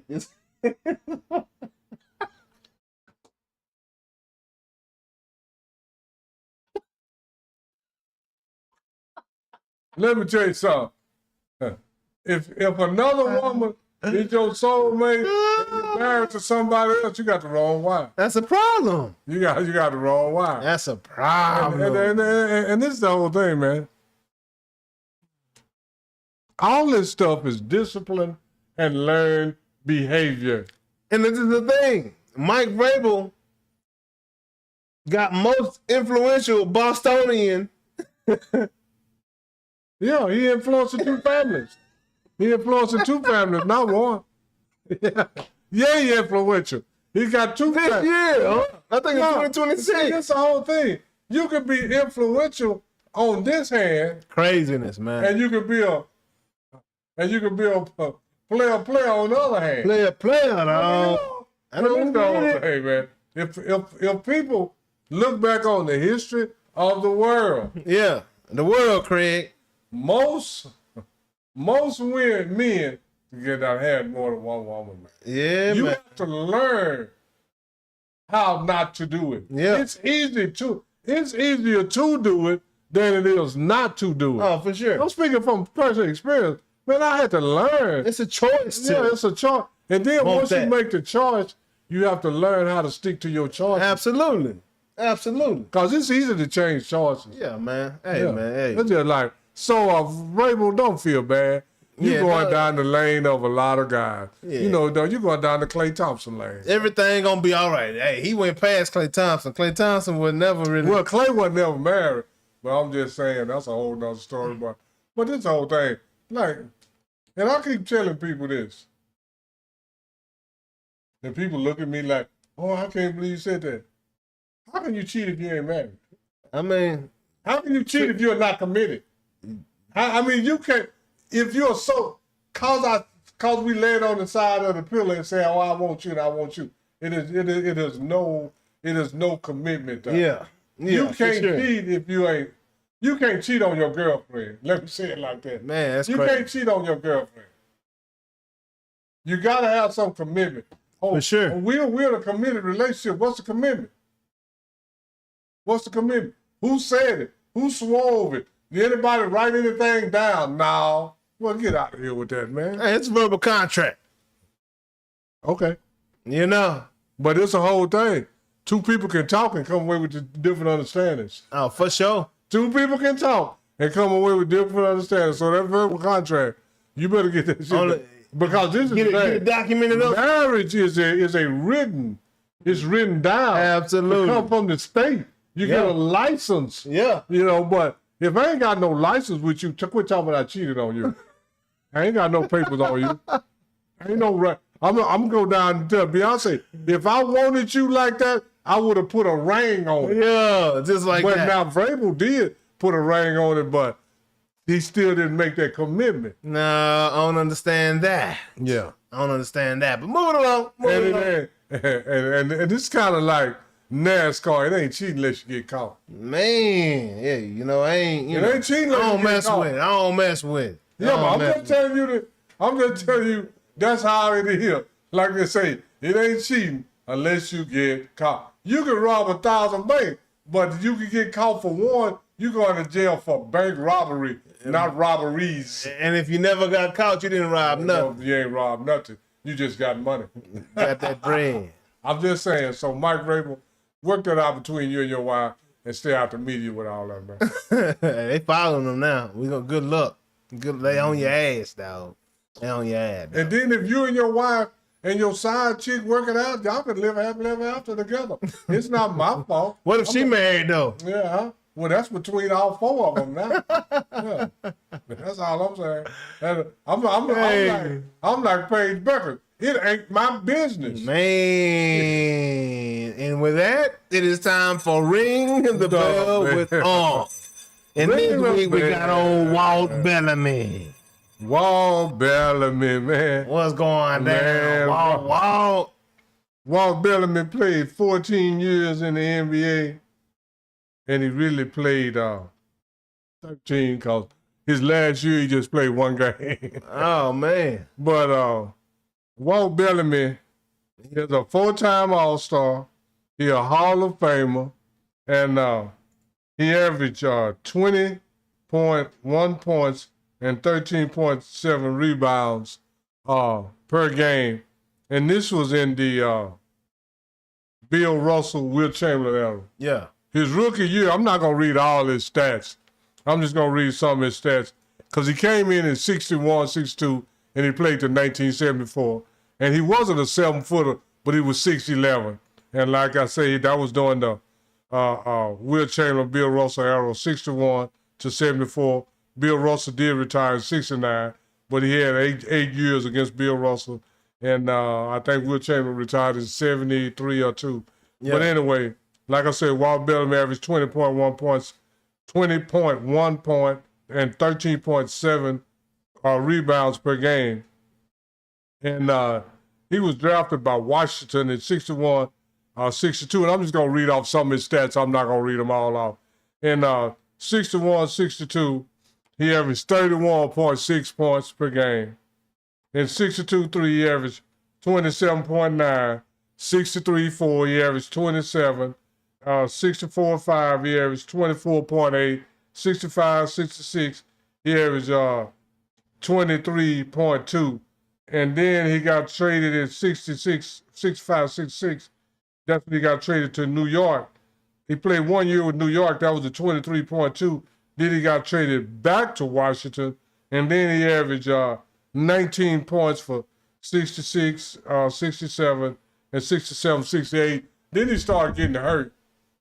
But that just goes to show you, you know, when they talk about this man averaged, now he was in the Hall of Fame, and he was a 4-time All-Star, but at one point in his career, he averaged 31 points, 29, 27, 24, so he could score. So all this stuff about, you know, these guys couldn't do this, and they couldn't do this, and they could do that. And one interesting thing about Walt Bellamy is that Walt Bellamy also has 20,000 points.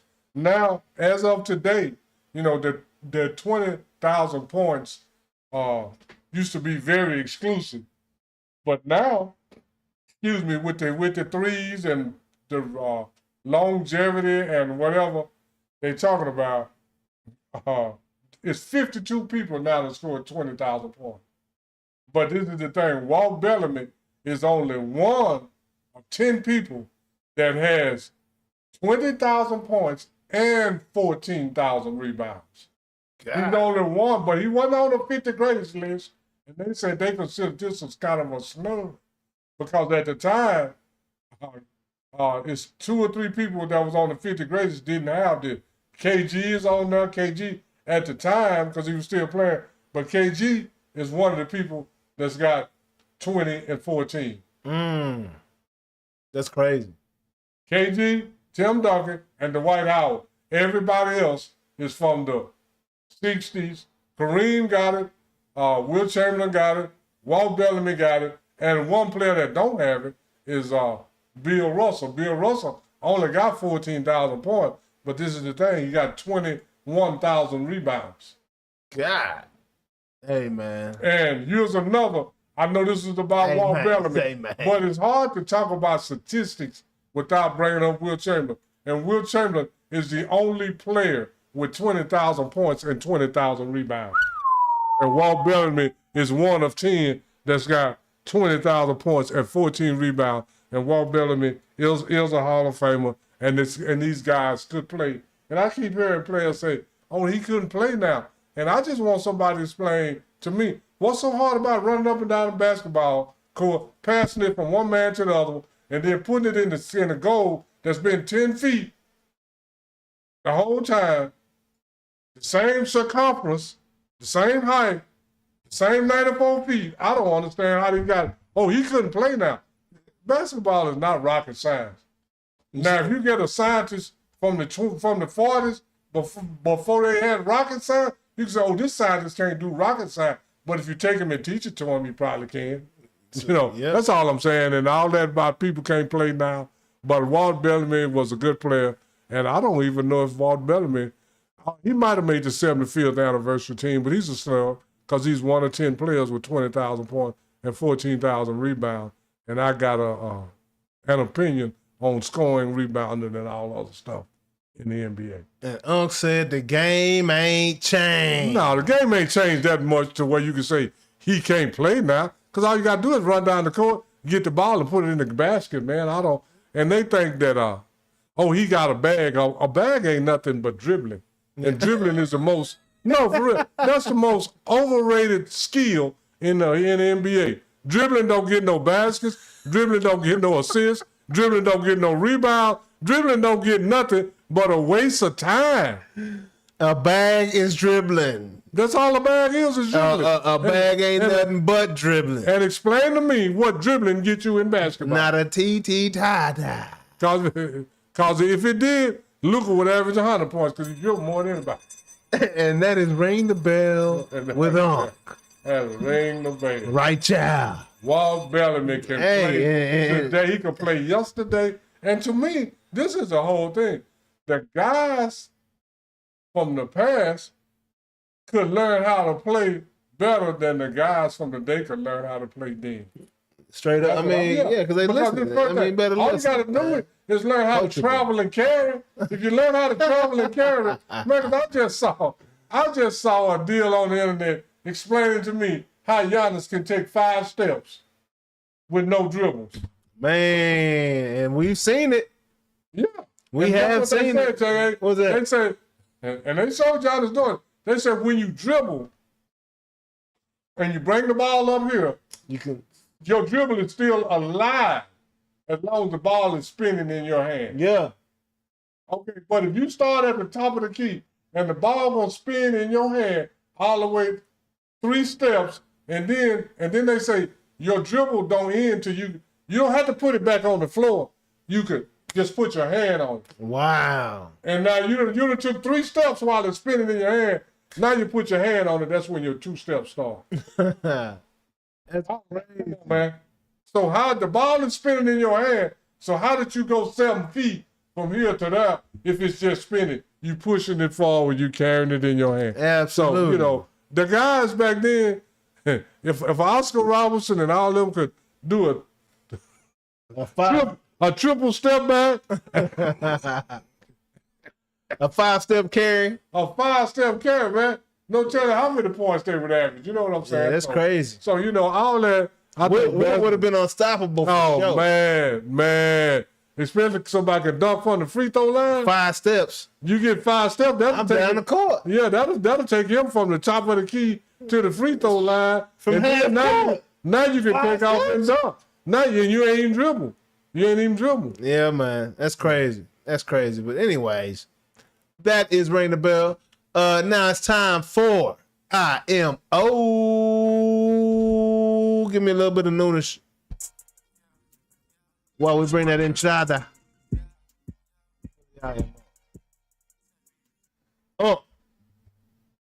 Oh yeah, this part of the show is my opinion. There's no rebuttal allowed by either one of us. Whatever we say that. You know what I'm saying? That's what that is. That's our opinion. So, this week for your opinion, what say you? Man, you know, in my opinion, I'm gonna break a little basketball knowledge down to the people. In my opinion, because people got put too much emphasis on different things. Yeah. First off, in basketball, you got to be able to score. And I'm going to say scoring, everybody going to say, well, scoring is 100%. No, it's not. I'm going to say scoring is about 65 or 70%. Of the game? Yeah. Rebounding is about 15%. Oh, yeah, for sure. You got to get the ball back. Rebounding is about 15. So if that's 65 or 70, and then rebounds 50. So we're going to say scoring 70. Yeah. And then we're going to say rebounding is 20. Yeah, I put 20 in there. You're at 90%, right? You got to get possession of the ball. You're at 90% now, right? Yeah. Okay. Now, pace of the game. I might give rebounding 30%, huh? Because you got to have possession of the ball. Yeah. Well, you got to take some off scoring. Yeah, I'm good with that. I'm good with that. Yeah, I mean, because I'm saying scoring, at first I said about 60%. Rebounding about 30. Now you're at 90. I'm going to give you about 50. And then 5% scoring. And then it's the whole thing. You got to have now the pace of the game, which is the neck of how fast your team need to play at this particular time. That's about 10% of the game. So you're at 90. You're at 90. So that leaves about 2 or 3% left for defense, man. No, I'm just saying for real. Pace of the game, rebounding and offense. When I seen LeBron James play the other day, the pace that he had the Lakers playing at was more important, and 3-point shooting percentage about 1%. Man. Yeah. The pace of the game that they played at in that situation was about 10%. Yeah. Now scoring was a lot, and then this is the whole thing. The first 2 games, Houston out-rebounded the Lakers, shot a high percentage, but the pace that they played at was the difference. Yeah. The Lakers So when you say scoring is about 55 or 60, the rebounds about 25%, man, you already at 85, 90%. So that leave between the pace of the game and defense, that don't leave very much. Yeah. That's why I say defense is like having a bank account with a 50 cents in it. You know, you go get 50 cents, you got to leave the other $5 to keep the bank account open. Yeah. So I'm just saying, so I believe, in my opinion, that scoring is about 55, 60%. Rebounding is 25, 30%. You, at the minimum, you're at 85% now. Yeah. And then the pace of the game and how you, as a point guard or whoever, point forward, whoever's controlling the pace, the flow, how your team fast break, when they don't fast break, when they run the half-court offense, that's about 8 or 10% of the game. And that's IQ. Yeah, that's IQ. That's that's a good 10% of the game. Yeah. So you ain't got much left for defense. I don't care how you slice it. Yeah. You don't have, but at the most you can get defense is 5 or 8%, man. No, I mean, think about the game, because the team that's first off, the team that can score a bit got a very good chance. But now if this team out rebound you, now they got a very good chance. But now if y'all pretty even in rebounding and scoring, it's the pace and the flow of the game. So you don't agree with the narrative that defense wins championships? No, not in basketball. No, I don't. I don't. Not in basketball? No. I mean, because we got some champions in it, you know. I mean, we got some champions. I mean, it's the IMO. I need to shut up. No, I'm just saying. Yeah, no, that's okay. But this whole thing, you got some champions. They say won with defense, but when you go back and look at it, they won. The Chicago Bulls ain't won no championship with no defense, man. Yeah. They won with pace of the game. They played at their own pace, and they had the scoring when necessary, and they had one of the best rebounders at in that era. Yeah. But for me, when you say Dennis Rodman is the best rebounder in NBA history, I laugh like hell. Man. I laugh like hell. When you got people got averaging almost twice what he averaged, got almost twice what he got, that's not. Yeah, for sure. For sure. But and I always say, in my opinion, that's my opinion. That don't make it facts. But I'm gonna tell you what I'm basing my opinion off of the facts that I've seen over the years. Man, that's a great opinion, though. That's a great opinion right there, you know. And I didn't mean to say that. Oh no, that's okay. I forgot what segment we was in. Yeah. Sometimes you have to say great conversation right here. At least you didn't jump in at the beginning. Say something at the end. That's okay. Yeah. No, that's good stuff. That's good stuff right there, man. And in my opinion, man, hey,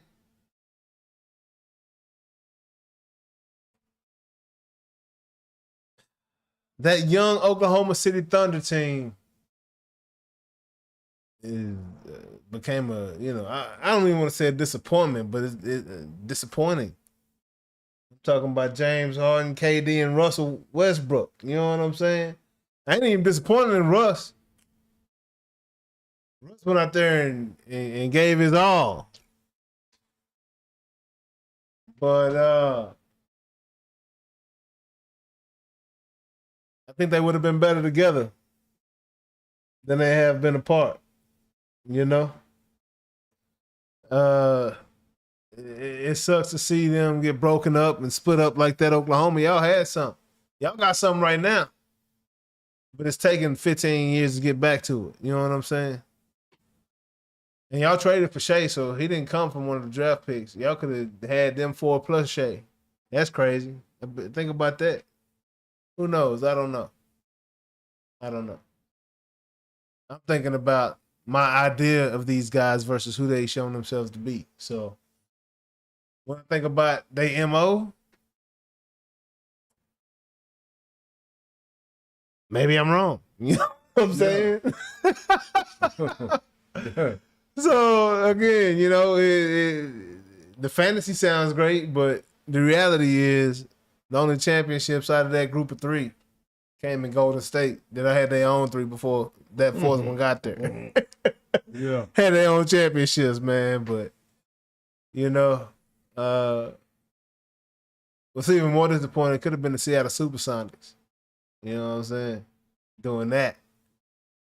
That whole situation is bogus. So I'm happy to see that Seattle's back in the conversation to get a new team and all that good stuff. But, man, it's crazy to think that not until that whole situation was uprooted and cut away from the building that the city of Oklahoma City won a championship. It's pretty wild. But I'm just trolling James Harden today because I want to see him I actually want to see Harden win. Even though I never liked his style of play. I want him to prove me wrong. Because I'm an athlete, I'm a competitor. And I don't want to be right, dog. Donovan Mitchell, you too. Can't let you off the hook either, dog. But that's my opinion. That's all I got to say about that. Yeah. And I know those were the 3 lead horses, man, but Oklahoma City had a squad. They did. They had Serge Ibaka. Yes, they did. They had Ennis Cantor. Yes, they did. And what's that guard name they had? The African. Oladipo. Oladipo, yeah. Yeah, they had Oladipo, and then they had the other one, Jackson. Then they, you know, the other guard, yeah, that signed that big contract and went somewhere. OKC had them. Wow, yeah, they did. I can't. And this is the whole thing. Reggie Jackson. Yeah, Reggie Jackson. So I mean, to me, we wish they would have been better together than apart, but.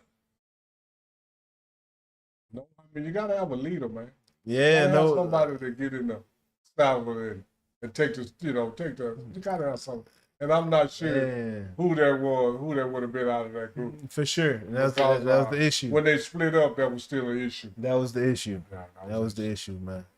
But anyways, yeah, man, this is Noonish Sports and Tech, man. Appreciate y'all tapping in this week, man, for another excellent episode of Noonish Sports and Tech, man. We had some technical difficulties, but bringing it back from the bottom of the map, man. Had to make them quick changes, them quick adjustments, you know. Saw them audibles real quick. Anytime we saw that defense come with something, bro. Appreciate y'all tuning in for this show, man. We'll see y'all next Wednesday. Possibly before then, man. We shall see. But we know for sure next Wednesday sometime around noon. Appreciate y'all. Peace. We are. There's the music. Playing around with them bats. Kia OG, making plays on the track. Sports and technology, we mix it in with facts. Catch him every Wednesday to like double tap. J.A. he was major league, playing around with them bats. Kia OG, making plays on the track. Sports and